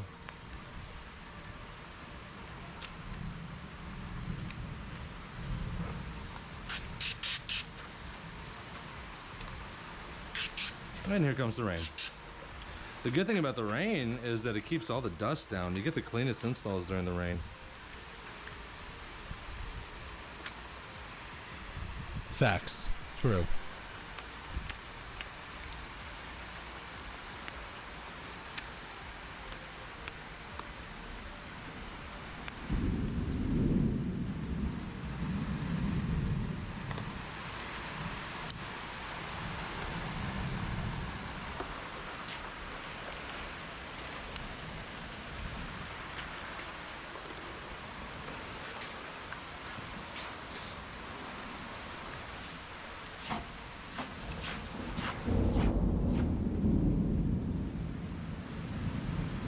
Yeah, see, and if I had a peel board right now, I'd be able to cut a straight edge and then use that to cut here. Wow, look at that. Another reason why I need an enclosed garage with power in Florida. Look at that. That's bad.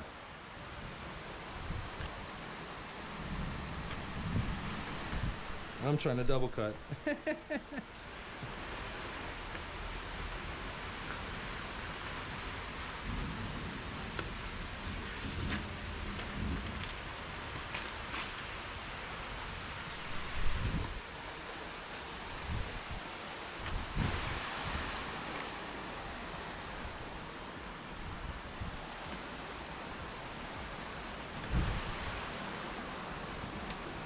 The other plus side to tinting on a rainy day is that you don't have to wipe the car on the outside because you're gonna roll it out into the rain. Facts.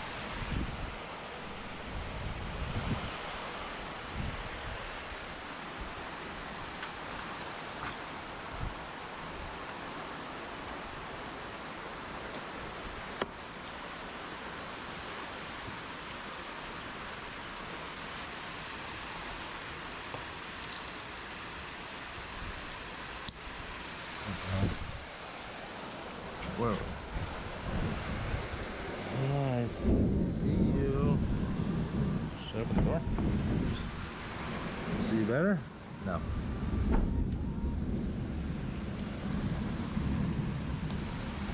Oh, I'm way off. I was just about to cut that so short. I'm getting a light.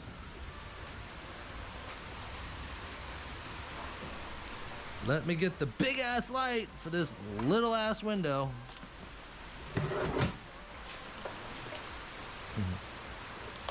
3,500 lumens or 10,000 lumens? Which one? Which one?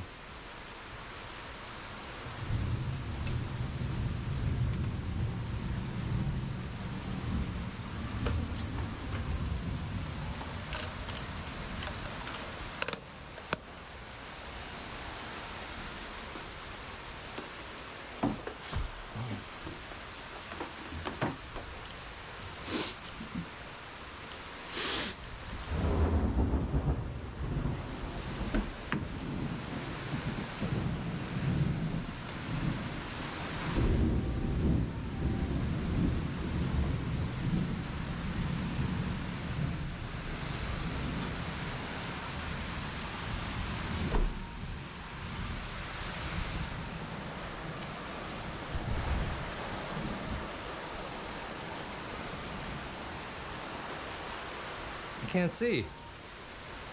I cannot see. Adapt.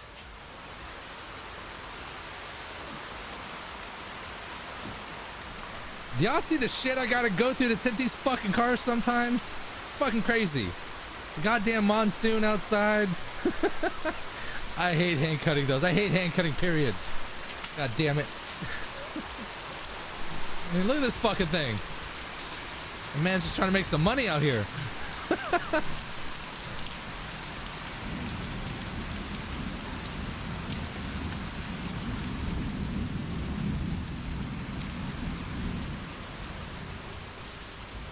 All right, so there's a great question right here. Okay, so I want to talk about this real quickly. So someone had a question. I wish I could I can't even no. Okay, so Tex-Mex Skywatcher from YouTube had a great question. It says, when I was taught to tint in the 90s, I was told to never wipe a car down on the outside.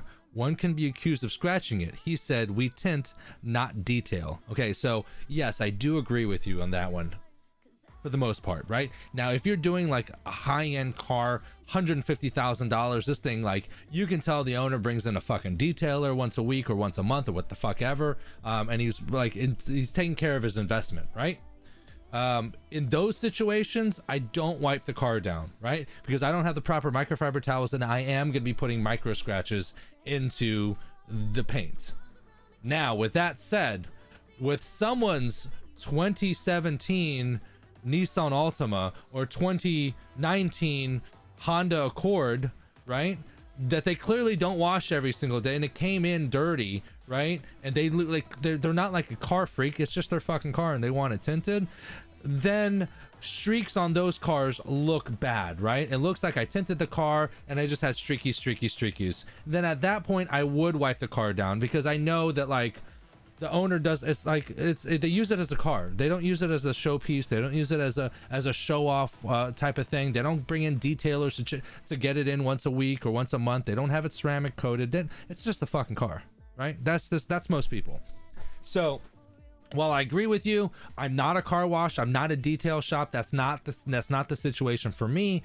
But if I'm working on a car that's 1 to 5 years old, and it's got a little it's a little dirty, and I'm wiping it down, I got water stains on there, I'll take a fresh towel and I'll wipe it off, because at the end of the day, it's never been a complaint and no one really cares. Like, and if someone really wants to fucking blow the lid over that shit, like, I guess I can get it like buffed out. I don't know. It's never been a problem ever. So yeah, but if it's like a higher end car, if any cars that are any cars more than like 100,000, Ferraris for sure, Lambos for sure, any, you know, S-Class Mercedes, and I just tell people like straight up, like, you know, I'll leave microfiber scratches in here if I wipe the car down. I don't wipe the car down for that reason, because this is an expensive ass fucking car. I just tell people straight up, right? But like, again, no one's gonna give a shit about their 2018 Chevy Malibu. They just, all they see is the fucking streaks that they just paid $400 to get their car tinted. Their glass looks great, but there's water streaks all over the fucking car. Like, the average person doesn't really care. So there's my answer to that. Alligator says, Tex-Mex 100% correct. I would lose my mind if someone wiped down my truck. Yeah, right. Well, Alligator Window Tint is the perfect example of, if I didn't know Martin Fowler, him and I would not be very good together, because I do everything that he would flip his fucking mind over. Like, I don't ask permission to pull door panels or pull sweeps. I'm the professional. I know what the fuck I'm doing. That's why I'm doing it. That's why you're paying me hundreds of dollars to do it, right? I don't need to ask your permission to pull door panels, you know? And if I see like it's dirty and it's not a fucking perfect car and it's not a pristine car, I'm gonna wipe it down so it doesn't look like shit. You know, you're gonna have nightmare clients, and I'm pretty sure Martin Fowler would be a nightmare client of mine. Like, I probably wouldn't do business with him, to be honest, because he'd be so nitpicky. He's such, like, he told me once, he's like, if I saw you rip off my door panels, and not rip off, but take off my door panels, I tell you to stop, I put them in the car, and I go back to the dealership and have them put them in correctly, and then I'd have you pay for that. I'm like, if a client ever did that to me, I'd be like, you're out of your mind. I'll put it all back together and I'll leave you the fucking money. Move on. Can't see too much light on the outside. No, Jeremy B, you can't. I have a Chevy truck, but I expect to be treated like a Ferrari. Speaking of Ferrari, I did the new Roma today. Yeah, but see here, Alligator, here's a good thing. You know, or Martin, really. Here's a good thing. You have a Chevy truck, right? But you have a Chevy truck. You have like one of the best Chevy trucks, and it's fucking decked out, and it's got fucking black ass tint all over, and it's clean as fuck because you got a ceramic coating, and your fucking rims are $5,000, and they're ceramic coated as well, and it looks like a nice truck. You take care of that shit, right? So if you take care of that, I probably would read that and be like, all right, I don't know what I want to do, but I probably would take my time or ask the client. That's a normal person. But if it's like a normal person, that they don't give a shit. They really don't. Martin says, I would not be a good client for you 100%. And that's not for everyone, baby. All done with my Malibu, you get my full attention, kinda. Still going to do computer work. There you go, T-Towns. Welcome. Let's go back up with it. Let's keep going. Got a little bit of time left. And see, that's the thing. Like, everyone has their own way of thinking, their own mindset. You're a crazy person. You're not a crazy person. I mean, you'd be a crazy client. I'm gonna be annoyed. This is why people don't go in my toolbox. You like the things you like, Martin. Ain't nothing wrong with that. Goddamn silver Sharpie is missing.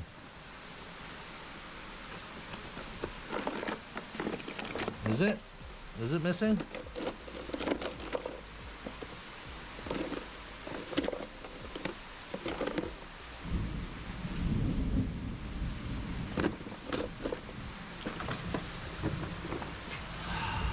Reason why I keep a silver Sharpie in here for this particular situation. It better be in here. If it ain't in here, I know exactly who went into my toolbox and took it. And they'll be getting a phone call.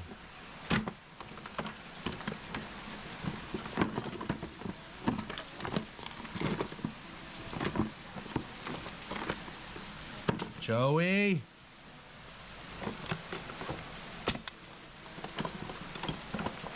I gotta clean up my goddamn toolbox. This is a fucking mess. Joey, I'm coming after you. What else could I use? I don't really need a seed, do I? So Joey, so Tex-Mex had a really good rebuttal here. So he says, a owner of a dealership in Louisiana told me people make two huge purchases in life, a home and a car. They will freak out. Ugh. There's two different types of people in this world. People that buy shit that they can't afford to replace.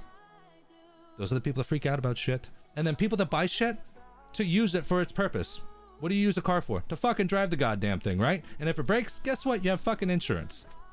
You know, you buy a Sea-Doo, you don't buy a Sea-Doo, you don't buy a boat. Here, a boat. Boat's a good example. You know how to keep a boat safe? You keep that shit wrapped up, put somewhere else. Well, what's the point of buying a boat? Is you want to have fun, you want to use it. So yeah, you are right. People, I mean, would people freak out? I guess, if that's the only thing they can afford and whatnot. But you know what? I can clock shitty clients, and that's a shitty client. And that's not someone I want to fucking work with. So if they're coming in and they're like taking 25 minutes to figure out what kind of shade of film they want, and you know, they're talking about the details and they're asking me questions in regards to like how the process works and what is my this and what is my that, blah, blah, blah, blah, blah, blah, blah. I don't give a shit if they're looking at the best film I have to offer. The best. I don't care if they're going to spend $1,000 on their car. They're a pain in the ass from the jump. I can tell. I'm going to give them the fuck you price. I'm going to be like, okay, that's great. It's going to be $2,000. You know, that car is particularly difficult, and I'm gonna have to get my specialist in here. Blah, blah, blah, blah, blah, blah. I don't say no to people. I give them the fuck you price, because they're gonna say no and they're gonna walk away. And you know what? I'm better for it. I'd rather not get their $1,000 and not deal with their pain in the ass and work on the next client that's gonna walk through the door that knows that I'm a professional, knows what the fuck I'm doing, and trusts me. And if you don't learn that and you're tinting windows, you're gonna have a miserable career. I've worked with pain in the ass clients. And there's a reason why they're a pain in the ass, right? I'd rather not work with them, you know. And you'll learn, if you haven't learned that fact or you haven't learned it, you will really quickly, because that person, it will give you nightmares. And I don't like to stress. You know how I don't stress? I vet those motherfuckers very quickly. Yeah, Jeremy B said, look, my stepmom doesn't even care about her 2018 Hyundai Elantra. She even bought it new when it was new. You know, there's two types of people. There's people that are like a pain in the ass and people that aren't. Kia Bass, what's going on, baby? What's going on? I don't work with pain in the ass people. I'm a premium. I am the most expensive tint shop in my area, and I'm mobile. And people come to me and drop off their shit at that garage that you see right there. This garage right here, I'm the most expensive in the area, and they come so they can drop it off right there and then. So I don't need to deal with pain in the ass people. My price points are high enough where, like, if that's the case and I can tell they're going to be a pain, I just don't work with them. And I'd suggest you do the same. So you're saying that it's a good thing I can tint my own truck? Well, no, just not with me. You're crazy. Well, no, because I don't pull panels on a Chevy. I don't pull panels on a Chevy. No. All right, rant over. Let's go back to fucking Joey stealing my goddamn silver Sharpie. It's missing. I never found it. I have to go get a fucking I had to go get a new 4-pack, which I just got yesterday.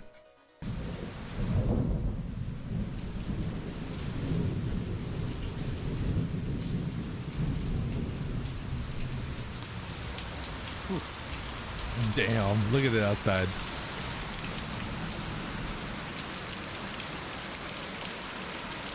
So this is the only time that I ever use a Sharpie is this scenario right here. Just to outline it real quickly. Oh, just to outline it real quickly so that I can just tint this motherfucker.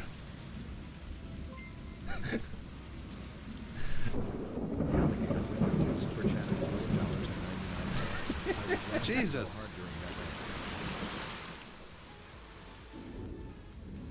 Oh, Alligator Window Tint with the $5 super chat says I was laughing so hard during that rant. I know, bro. I feel it. I feel it. And my The only lights just question flickered, is, so I really is this hope it's gonna not tear storming off? outside. Or is this gonna smear if I squeegee it? Oh, see, there's a good example too. Martin works with like the Obsessed Garage crowd and people, like Tesla Obsessed Garage people. I would not work with them. I would not. They bitch and moan about one little speck. I'd be like, that's just the way it is, bro. Sorry. That's the way I would do it. I would not work well with that crowd at all. Hold on, I gotta see if it's raining outside. It will smear.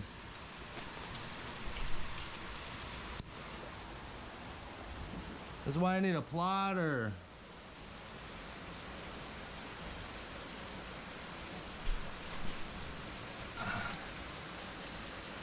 It's raining a little bit. Funny, it's raining in this video. It's raining a little bit, but my lights did flicker, and I don't. When it's like super bad weather, I like unplug all my gear because I even have like a $200 or $300 power surge protector in the event of like a power surge coming in, because it would fry all my shit. I'd cry so bad, so bad. Yeah, but that's life. Sometimes you just gotta adapt and overcome. I'm trying to lower down the volume of this video because the rain is so annoying. Listen. That shit's obnoxious. This is the most tedious part of these freaking cars. Just cutting these damn quarters. You gotta do it right. Gotta do it right.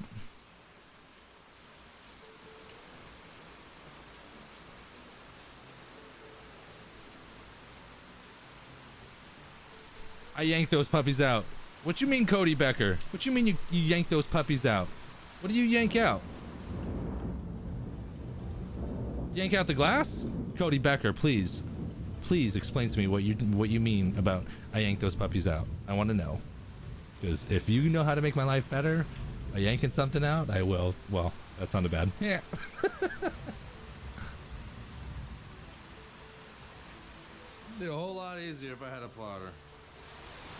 I just need to get a plotter. So done with this car already.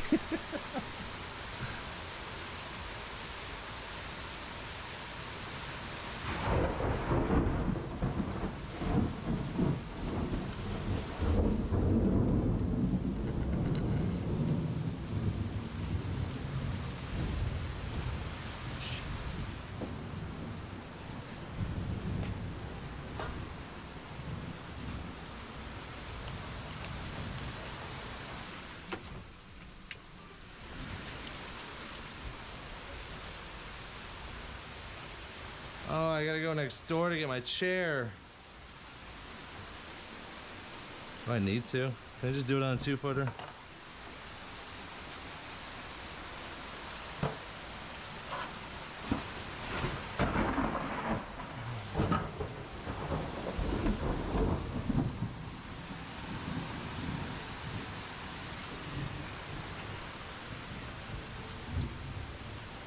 How do these compare to the Stinger? I don't think I've ever seen a K5 in person. I thought the Stinger was a hatchback. I thought the Stinger hatchback. The hatchbacks are super easy to install, but I don't remember off the top of my head. Back to customers complaining. I thought it was only 99 out of chin jobs you get the customers complaining. Yeah, and that's another thing too. Like, the people that complain are the people that get like the most affordable option, and they bust you down to chop off 50 bucks off that price, and then those are the guys that complain. The people that spend $1,000, like, really, I mean, truly, they don't care. It is what it is. I tinted for 10 years with one, then hand cut for 1 month on my own, and said, yep, need to buy a plotter. So that's what I did. But still know how to hand cut, but saves about half hour each car. Yeah, bro, for sure.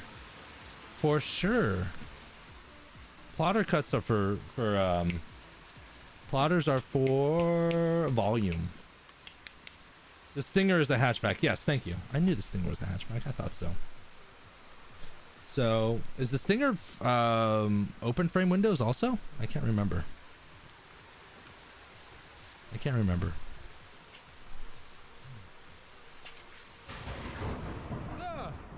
Pretty loud. Fucking got me scared.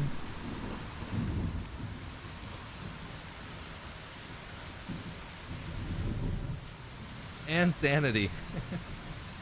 I've heard with the K5s you have to worry about getting a $5,000 speaker module wet. Ugh, fuck, I didn't know that. Where was that shit? Thank God that didn't happen.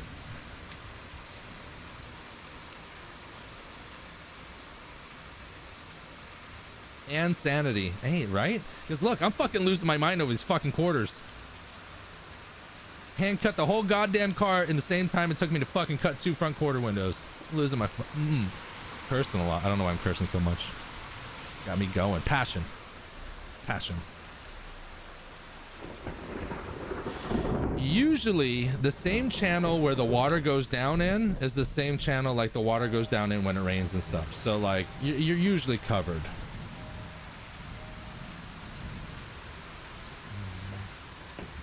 Where I've tinted a bunch of them with no issues. Yeah, I heard.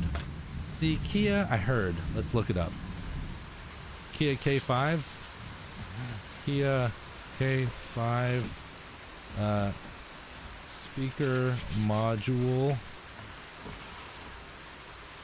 Wet. I'm legit just like...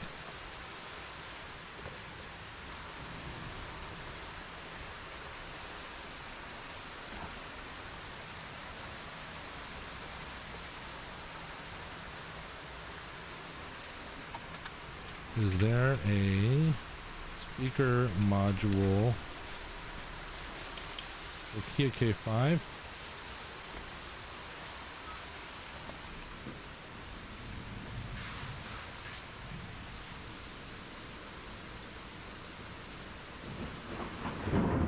It gets wet during tinting.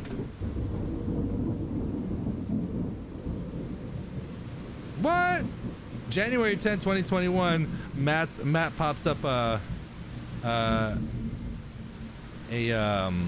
Kia K5, So and he takes out the light. We should look at Matt's video. I'm using this banner as a peel board, but it's like there's a texture to it, so the film doesn't lay exactly flat. So sometimes trying to peel, it's a pain in the butt.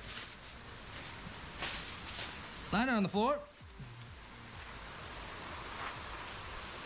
Brake light removal. We're gonna watch this video. Oh, now I feel a lot better. I tinted this car. It depends. I don't know. I think he only just did the sides and the back. But Matt tinted this same car, and his live stream lasted 2 hours and 52 minutes. And this live stream is lasting 1 hour. No, 2 hours right now. It might be the same. We'll look it up. I can't find anything about the speaker module. We all hate those windows, and I hate eyebrows too. Yep. I'll tell you what, a plotter is worth every penny for those goddamn quarter windows. Tex-Mex, I have a great way to talk to people out of the strips and into full windshields. Patrick, remind me to talk about that during our live stream. Yes. What are you using for the wheels on your tint keg? I'm using a bucket. A bucket, actually. Let me see here. Hold on. Wash bucket dolly. I think that's what they call it. Yeah, it's just a wash bucket dolly. So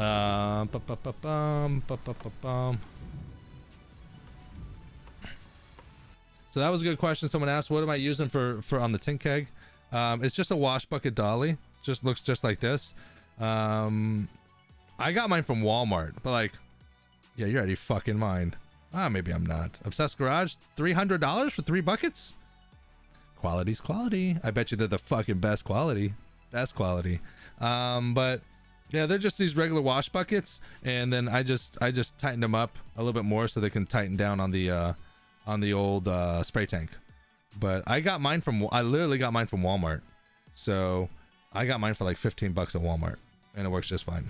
Yeah, Walmart Supercenter. Look at that. Let's see. Oh, nope. Yeah, wash bucket dolly. That's what they're called, and that's what I put on there.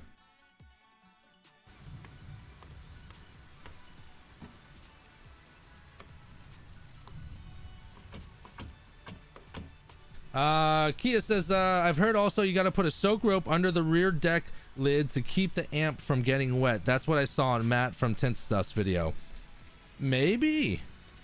I never heard of it. I mean, these are all when you work on brand new cars, like then you start hearing the shit that people do, and then like, oh, make a mistake, you got to learn it, right? So I don't really typically use a lot of water. Like I'm very good at water management. I don't soak windows down, front windshields or back windows. I don't really use dash towers or soak shields or anything like that because I can soak shit down.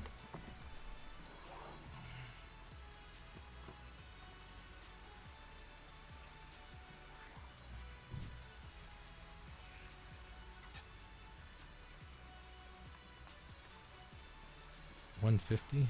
No, $155.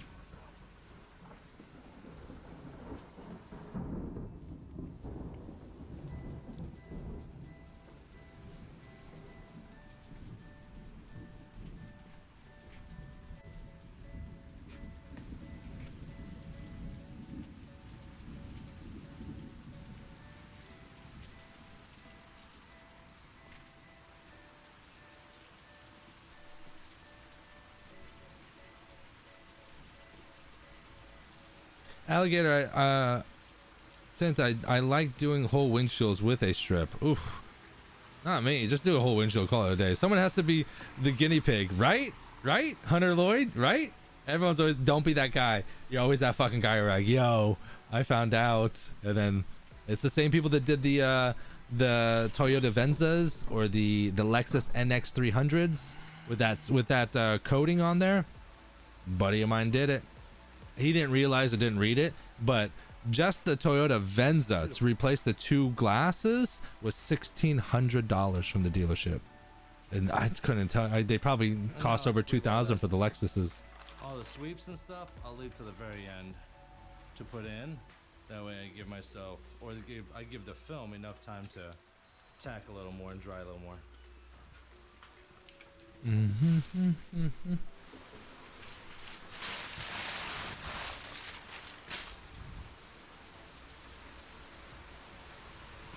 For a Toyota, yeah, bro, $1,600. The Toyota Venza and the Lexus NX 300 is the same car. It's the same exact car. They both. I mean, it's the high-end, low-end version of it. But yeah, bro, $1,600 to replace those glasses. It was crazy. I didn't pay for it because I didn't fuck it up. But right. The BCMs on the Rams, on the brand new Rams. Hate to be the guy that found that shit out. Yeah, you know why? Because that same guy's fucking flooding the rest of the cars. But yeah, I think it was $1,700 to replace the BCM on those Rams. But everyone's got to be the guinea pig, right? Got to be the guinea pig. I very rarely have those issues, like very, very rarely, because I don't use a lot of water. It's the guys that like soak shit down. They're like, yo, y'all gotta watch out for this.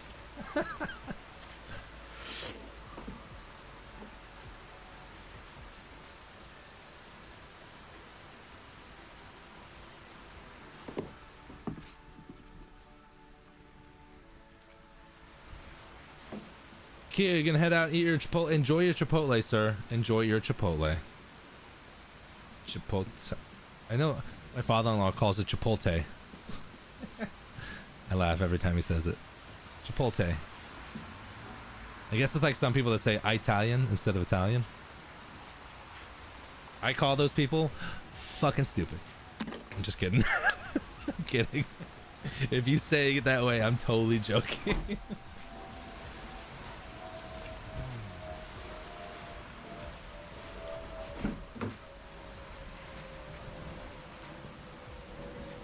Oh, battery life's still good. Still good. Hunter Lloyd says, I don't use a lot of water either, but damn it makes me nervous still. You know what? You know what I tell people? To make an omelet, you got to break a few eggs.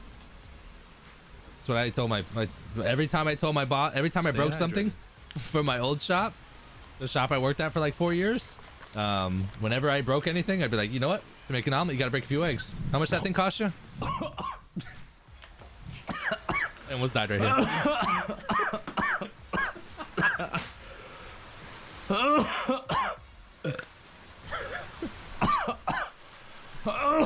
Oh, Jesus. Pro tip of the day. You can't fucking breathe and swallow at the same goddamn time. Fucking Christ. Woo. Oh. Almost died over tinting. Jesus. And here we go.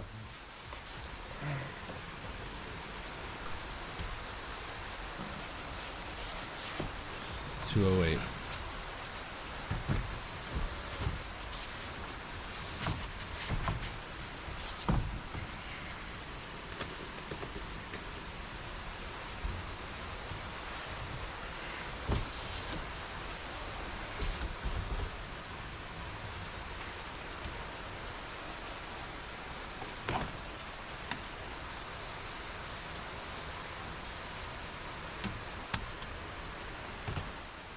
Yeah, so what I was saying is that I had a boss of mine.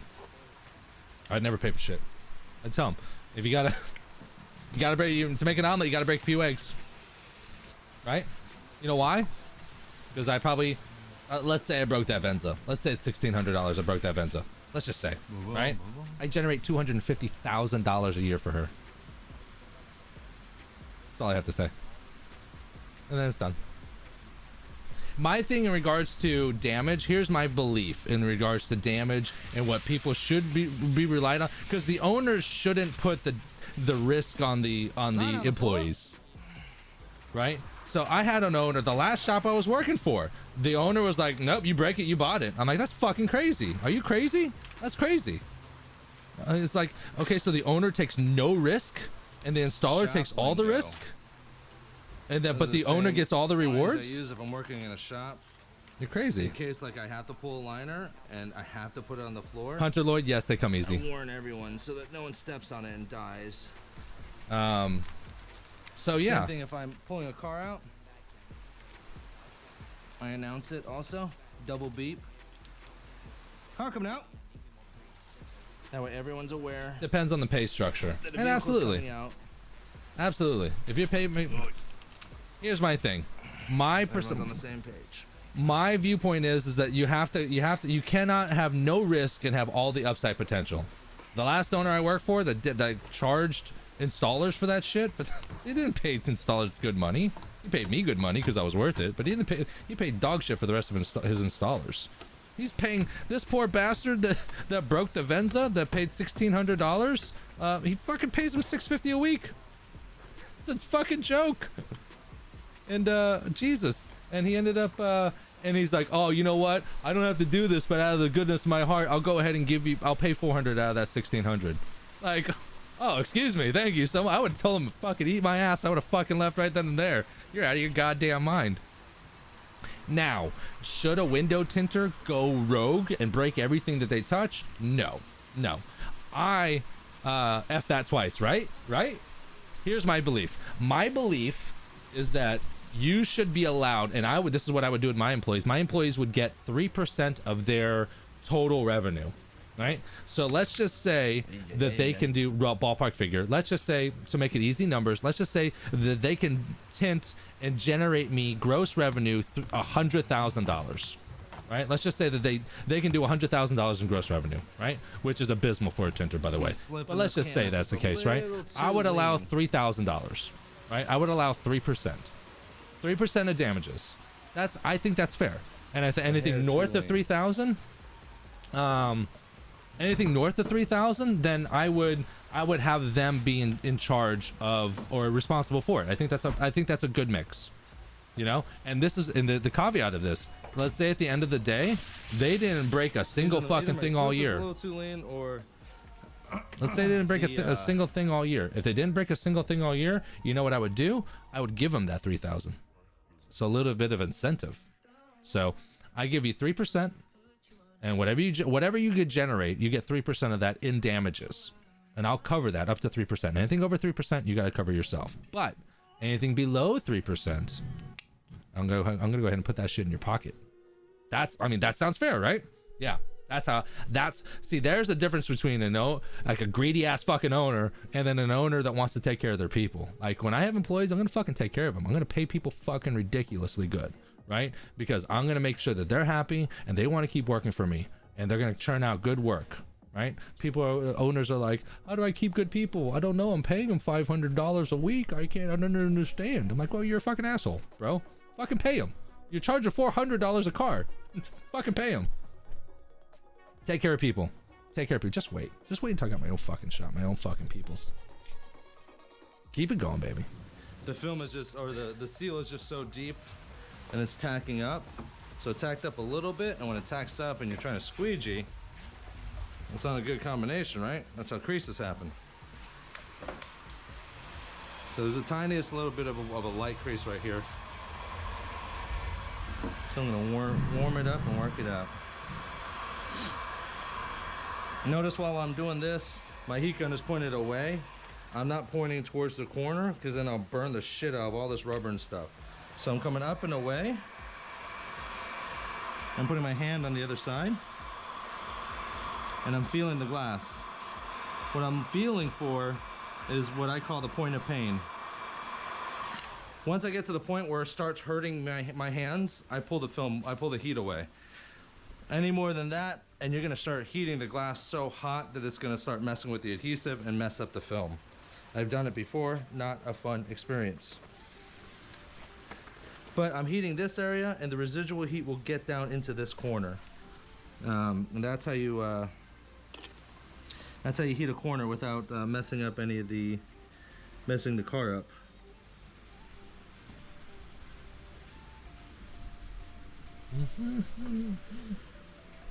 All right, we're gonna take a quick pause here, guys. We're gonna take a quick sponsorship timeout very quickly. Nothing too bad. Here we go. This live stream is also sponsored in part by Solar Effects Window Films. At Solar Effects Window Films, their goal is simple: make your car look hotter while keeping your interior cooler. Their automotive window films are manufactured with the most advanced technologies available, which allow them to deliver a broad range of products to meet your needs. Check out solareffectswindowfilms.com and find out why they're the fastest growing film company in the US. And here we go. Hunter Lloyd had a good question. He says, how do you set expectations with your customers as far as contamination goes? I would let people know. It's just like there's realistic expectations, you know. So there's no perfect tint job. I have some paperwork where like people signed as they're like signing in their car, that on where they sign it on the back end, they have like it basically explains that, like, you know, not every tint job is a perfect tint job. You only need to be burned about 3 or 4 times. Normally, y'all know I only use a tri-edge before you on the inside of film. Before you start making people sign waivers. You need a little bit more pressure, and this film is on the so like waivers, you're gonna start getting this the waiver. Everyone that eventually gets going, gets burned enough, starts writing waivers. So what you can do is that when people come in, they can sign something real quickly, check it in your vehicle, and then it has realistic expectations, like this is an aftermarket product that is not perfect, it's a handcrafted art, there are going to be some imperfections of particulates here or there, it's just part of the game. Or if you're doing windshields, especially if you're doing windshields, you do that. Maybe another waiver for removals, because sometimes you end up scratching glass when you got to fucking scrape film off, or you destroy defroster lines. So having people sign waivers would be a good indicator of like just letting people know, because then they can't bitch, because then you can have them sign waivers, and you can have that verbiage up on the wall somewhere, so they can see it. So then when people bitch and do bitch and complain, you can be like, well, number one, you signed it here, and there's a big 6-foot fucking wall thing right here that says the exact same thing. We've gone over this, you know, already. So explain to me what you want me to do. You want me to make something perfect that you've already signed off to, that you are aware that it's not going to be perfect. Is that what you want me to do? Sometimes you just gotta like fucking dumb it down for people. So you're telling me that you want me to make perfect what you signed off, knowing that that like a perfect job is not possible. Now granted, we try our best. Obviously there's not going to be major creases. If it's a fat fucking hair, that's a big difference. But if it's a particulate here and here, it's not worth redoing. I might be able to get it off that area, but it might pop up in a different area. I mean, that's just the way tint works. And if they can't accept that, then, you know, before you even start touching the car, just be like, you know what, maybe this isn't gonna work. That's the vetting process. Those are the clients that I'm talking about that are paying the fucking ass, and you know, you're like, wow, you're gonna be a pain in the ass. So like, maybe we just shouldn't do business. Give the car back, give the keys back, and just tell them, throw the Hail Mary. You know, I don't want to be the company. I don't want to give you something because it doesn't seem like your expectations are in par with reality of what actually could happen. So what I don't want to do is I don't want to do work with you and you not be happy. I want you to be happy. So let's not tint your car. And I think maybe you should go somewhere else to another shop that maybe you might be, I don't know, might be happier there. But I don't think we can do the work for you because I don't think you're going to be happy. And I don't want you to be unhappy. And realistically, in the back of your head, you're like, I don't want to fucking work for you. You're a pain in the ass. There's enough work out there that you don't need that shit. I don't need that shit in my life. Just seems like a get a customer every now and again that doesn't understand how it works. You're right, absolutely. People are idiots. People don't understand how it works. People see factory tinted glass, and they're like, oh, well, why isn't it perfect like that? Well, that's injected dyes in the glass when they're making the glass, and it's made in a factory. I added it to my TintWiz description, so when they approve it, it's I'm hoping that it works. You know what? If they don't read it, that ain't your fault. You know, you can have it in the description on your TintWiz, and I'm going to add that too, like just disclaimers, like by signing this, you approve and you understand and approve. It's kind of like the terms of service of everything, right? Everyone just clicks that box, like I agree to the terms of service. Did you read that 9-page fucking paper? No, you didn't. No, you didn't. So if you get screwed, you get screwed. It is what it is. So thinking of people who never clean their cars, then there's some dirt and they complain. You can just point out this obvious. Are you complaining about this one spot or this one spot? Yeah, it's gonna happen from time to time.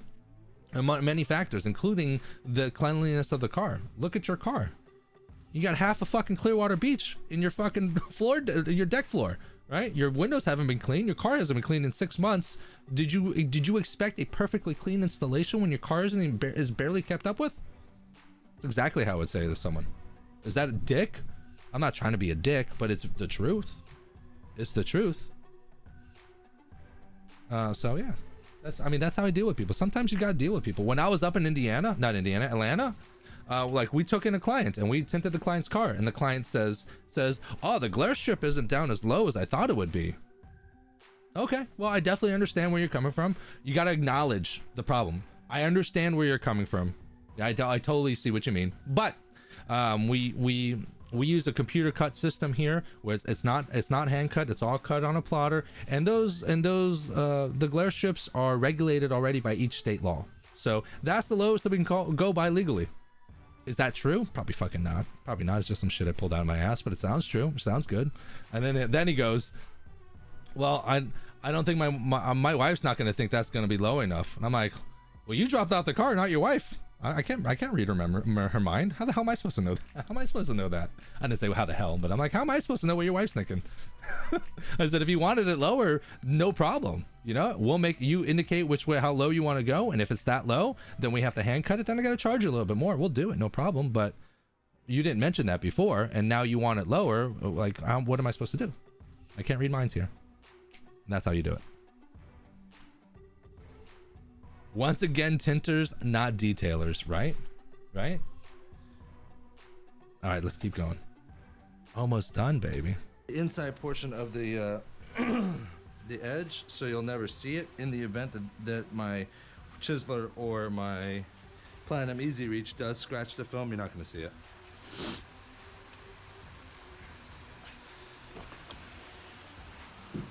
All right, let's put these puppies back in.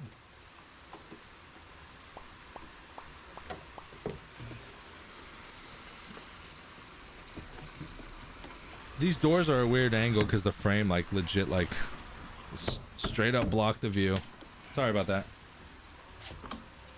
I appreciate the advice. Yeah, no worries. No worries. You can talk to people with being truthful but not being a dick. You know what I mean? Like, it's funny because the wife's owner, or the owner's wife, heard me say that, and she's like, and the owner was like, I can't believe you said that. I'm like, what did I say that was wrong? That I can't read his wife's mind? That's true. You kind of say it in a way with a laughing, joking manner so that they understand it's true, but like, I'm not trying to be mean about it, but hey, this is a situation.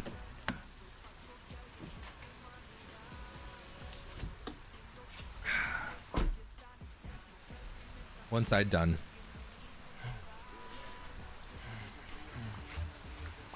What time is it?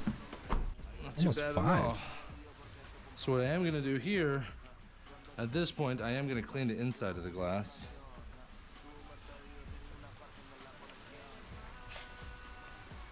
That way I don't have to deal with the inside later. Now, if it's still raining, Martin. then I won't clean the outside. But then this way, I don't have to do this at the end. I can just do it now. Y'all remember how I was bitching about them buckets being 300? Looking over at the very end, checking if. Remember I was bitching about them buckets being $300. $300. I'm like, holy fuck! I bet you they're awesome, but Jesus, $300. Look at Martin Fowler sent me. Yeah, that's his garage. He makes me laugh. I love him. I love him. If there's any creases or dirt, contamination, anything, having the glass clean obviously helps.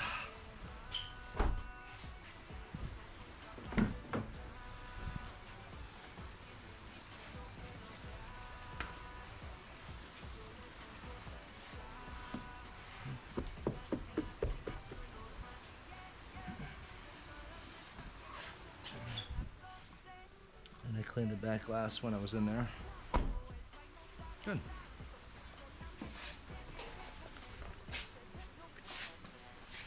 All right, I'm gonna go in, because this garage is so tiny, I can't open up both doors at the same time. So now I have to shift the car over this way so I can install the driver's side. So that's what I'm gonna do now.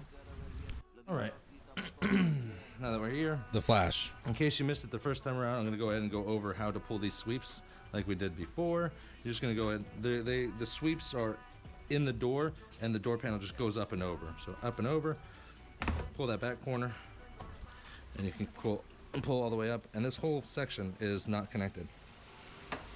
Doesn't need to be connected. Where is it? Is this side different? I don't know. Feels like it doesn't want to go, and I don't want to force it. So whatever. Pull the top, pull sweep from here, and just pull back. Contingency plans.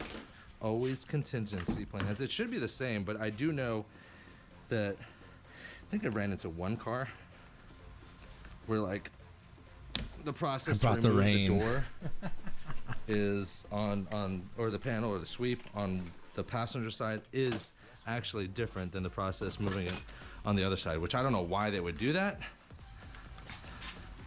Not a very symmetrical process, but symmetry, that's what you want.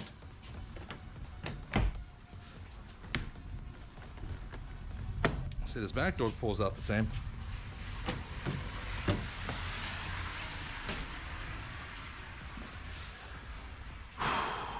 Okay. Well, now that it's drizzling, I'm gonna go ahead and get my chair.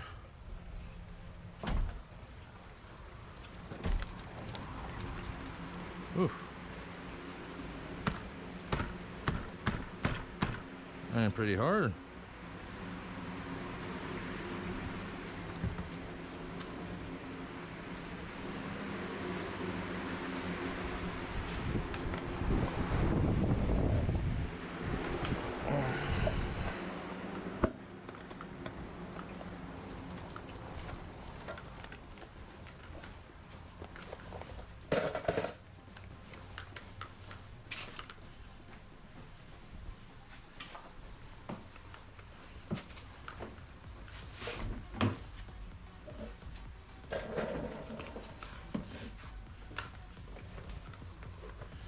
I think this tank, the Tint Wiz tank, has a little more slip in it. I could tell just from looking at it. So I think this side's gonna go a little bit easier.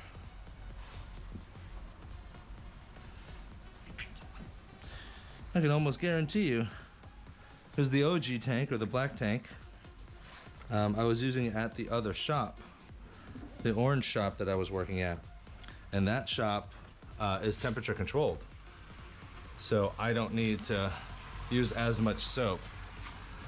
But then when you work in an environment that's not temperature controlled, like right now, and it's 90 degrees out and you're sweating your ass off, you need more slip, which would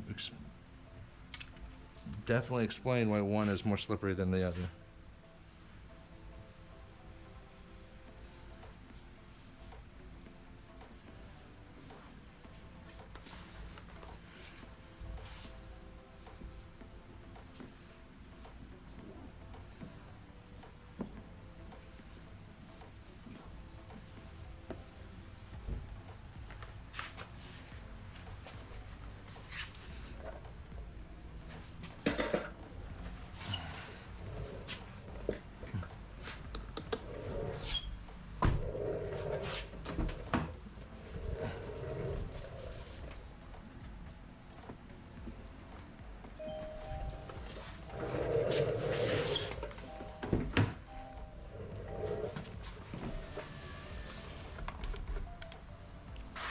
Quick Shade. He said, I'm a little behind on the stream, but man, you're so right with qualifying the customers. Life gets so much better once you learn to recognize shitty clients. So much better. So true. So true. I like a very slippery solution. Slippery solution.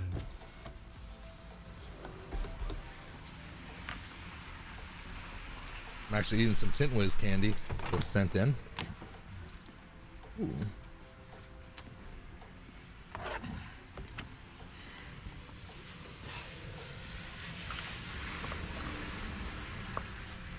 Oh, and y'all can stay till the end because I don't have a lot of unboxings, but I have one box that came in when I was gone. Gonna unbox that bad boy.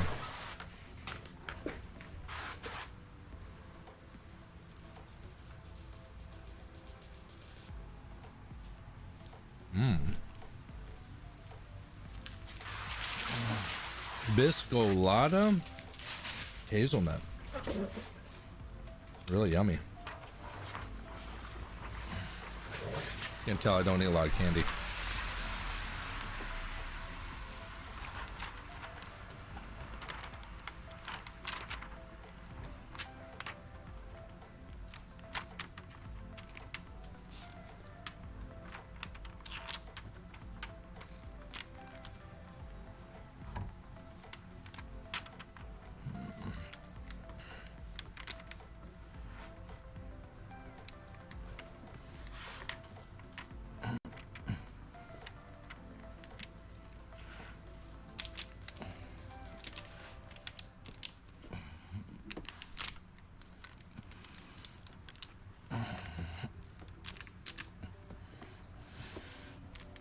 I was having such a trouble with my slip.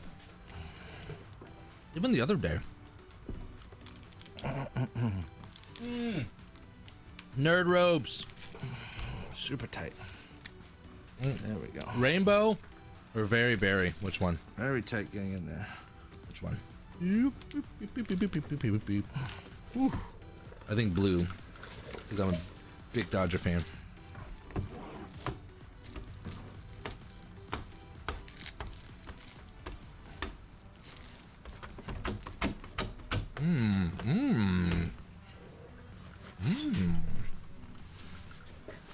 Yummy.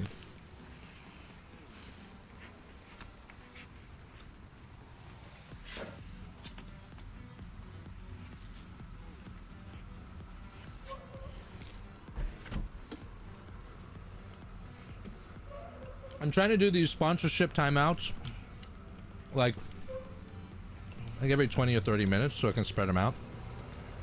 I just don't feel like raping your ears over sponsors. It's tacked right here. If I try to for like 3 minutes at the very beginning. push it through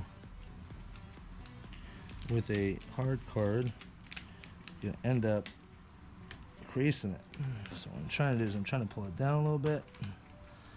I can get that motherfucker wet.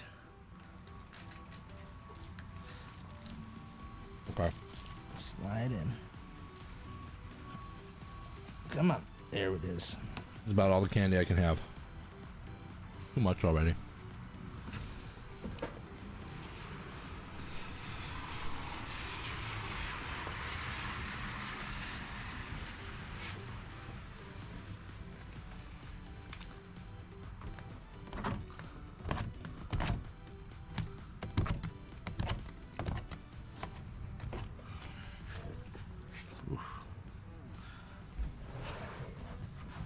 These ones are just as tight as the Sonatas and the Elantras, the new 2021 versions. They're super tight. Super tight. All right, guys, I'm going to squeeze in our last sponsorship timeout, but this one's a good one because this one is our newest sponsor, the Tint Mob. So let's go ahead and check that out real quick.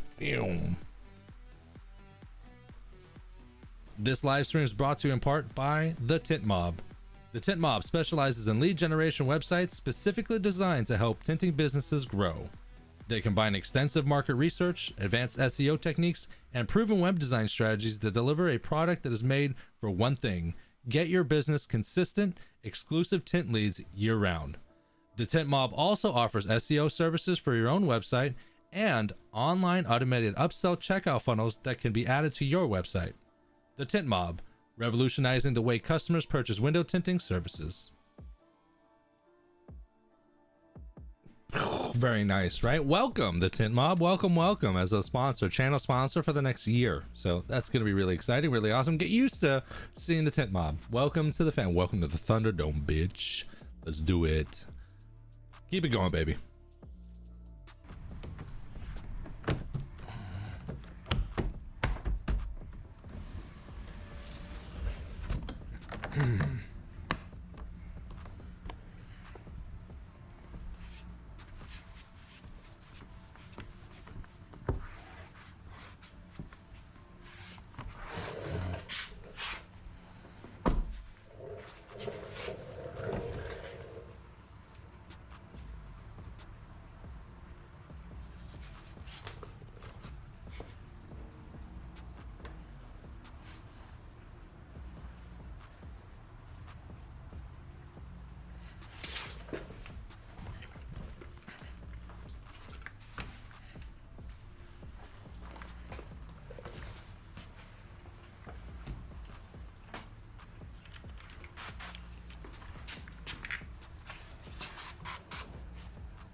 So T-Town Tints says, so no one turned you in yet for tinting out of your house, or is it allowed in your area? I know someone turned me in and just waiting for them to shut me down. That happened to Matt. That's why he got a shot, because he was doing fine out of his garage. It's not like he was doing a whole bunch. It was just like a little bit here and there, and they still popped him.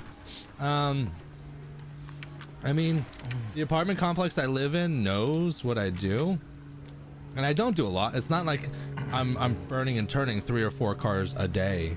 You know what I mean? It's not obvious. Like I might do, I don't know. I don't do many cars out of that garage. I do it if clients don't have a garage, and I know it looks like every fucking car I tint because it's out of this garage. That's usually the situation, but it's not too much. And if people really pop me, and then I would have to go 100% mobile, or just then go out and go and get my own shop.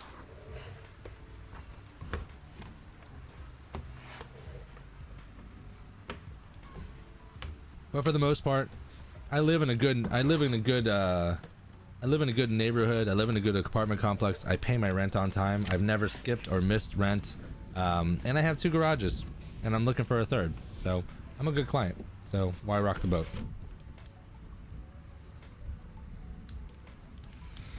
So look, this film is actually flipped up and over. Can you see? So I don't want to peel it back out. I'm going to show you. Just push straight through that. Push straight through. Horrible angle. Now it's gone. Horrible angle.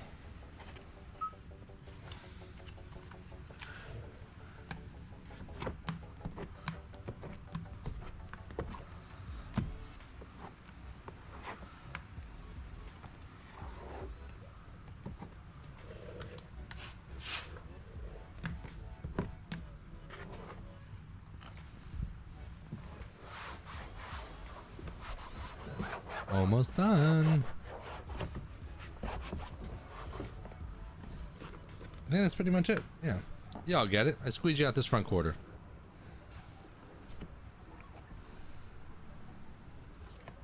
A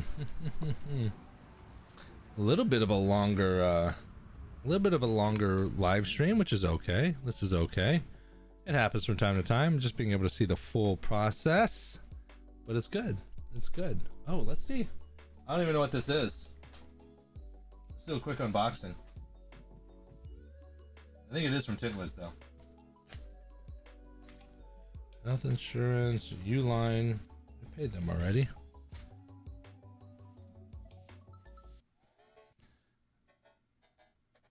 I'm pretty sure this is from...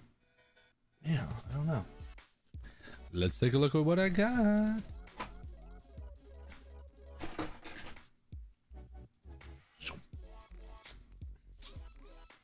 It's my diving knife. Like whenever I'm like going diving or something like that, I have this knife on me. Just don't cut myself.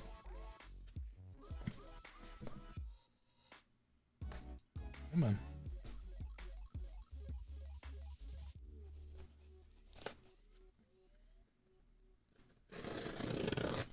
I'm just trying not to like freaking run through it, because then if it's something I can break, I'd feel really bad.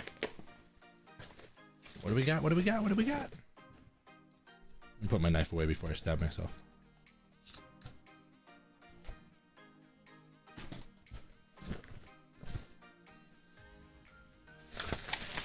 Ooh. Ooh. Giveaway stuff? A Tint Wiz mug. And a Tint Wiz mug.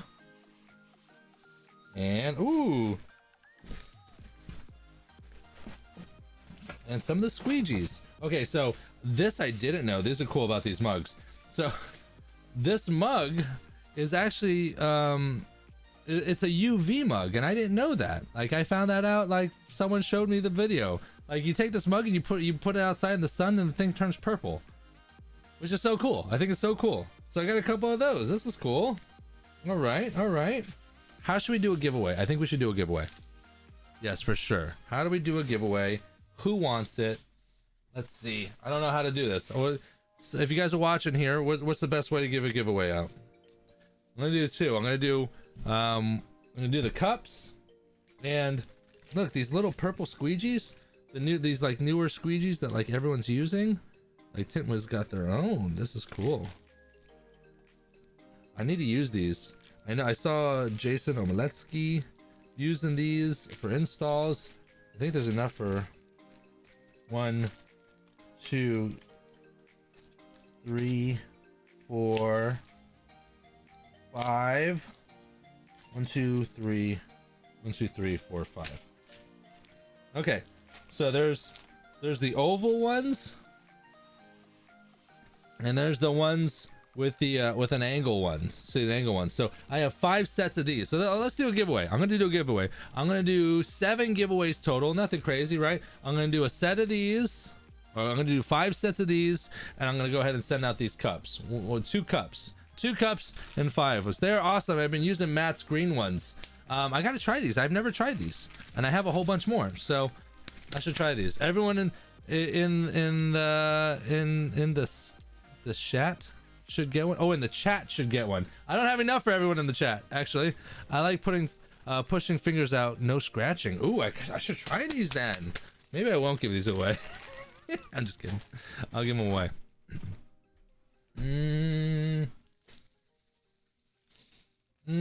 I should probably do better in regards to this.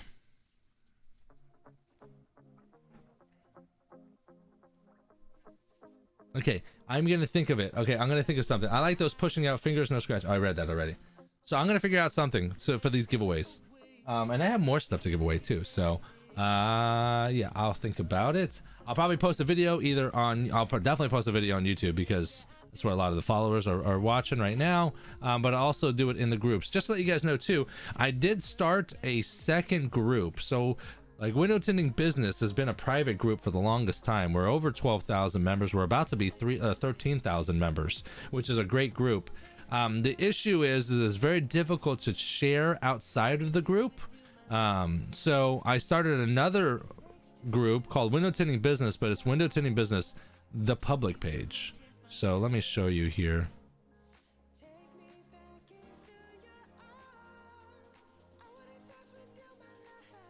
So Window Tinting Business public group. So the public group is everyone and anyone. Everyone and anyone can join this group. There's no regulations. There's no restraints in regards to posting and you know, my private group, like there's not a lot. I keep the advertising down, and it's for professional window tinters.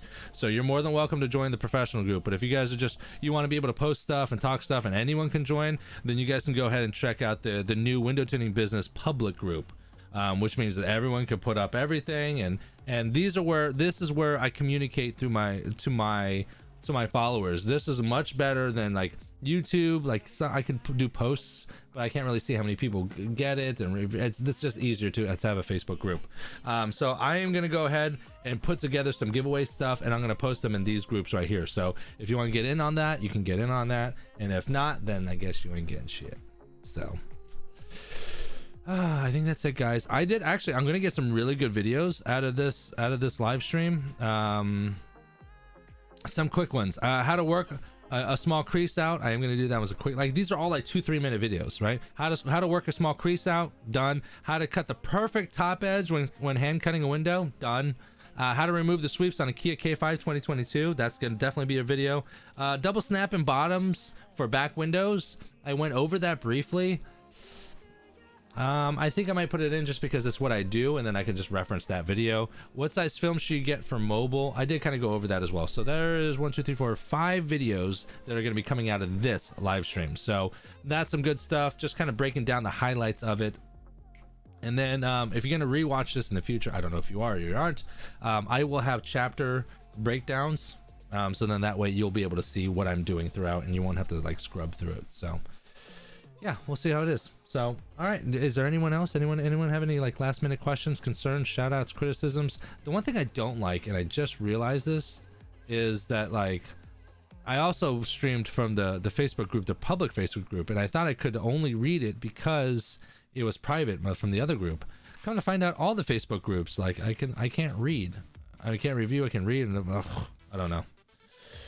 That's a good tip on the snapback windows. I did that today because I had no room in the Roma. Yeah, like double snapping back windows, like the bottom edge of the back window, and double snapping like the bottom edge of of front windshields have been like a game saver for me. I don't even fuck around with fingers on the back end anymore. Like the top, it's okay, I can get heat up there, but the bottom, it's a pain in the ass. So that'll definitely be a video.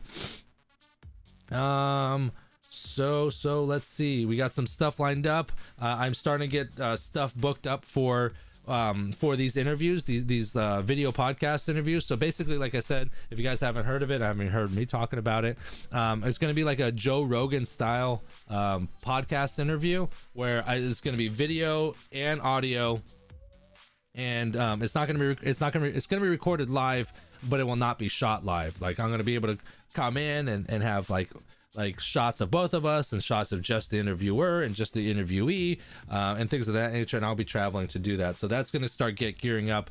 The first one is going to be geared up on the 23rd.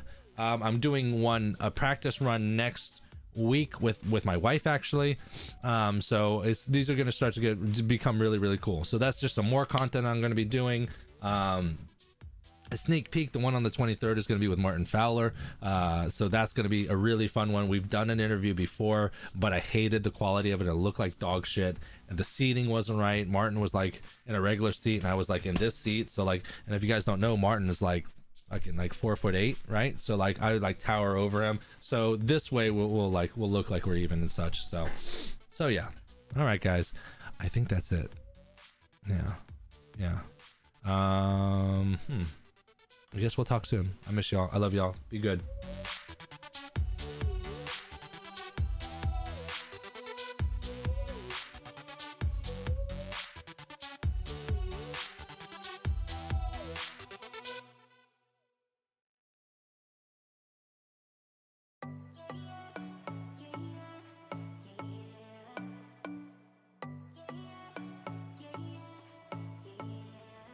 You say it's special, one of a kind, one of the better boys. I'm on your level, that's what you say, but all I hear is noise. I don't have time for trying my luck. I've been too hurt before. You're not that special, just give it up. I think I've had enough. I'm too busy loving my friends. I ain't got no love to spare for you. I'ma be that girl to the end. It don't really matter what you do. Guess I have to tell you again, 'cause you haven't got the news.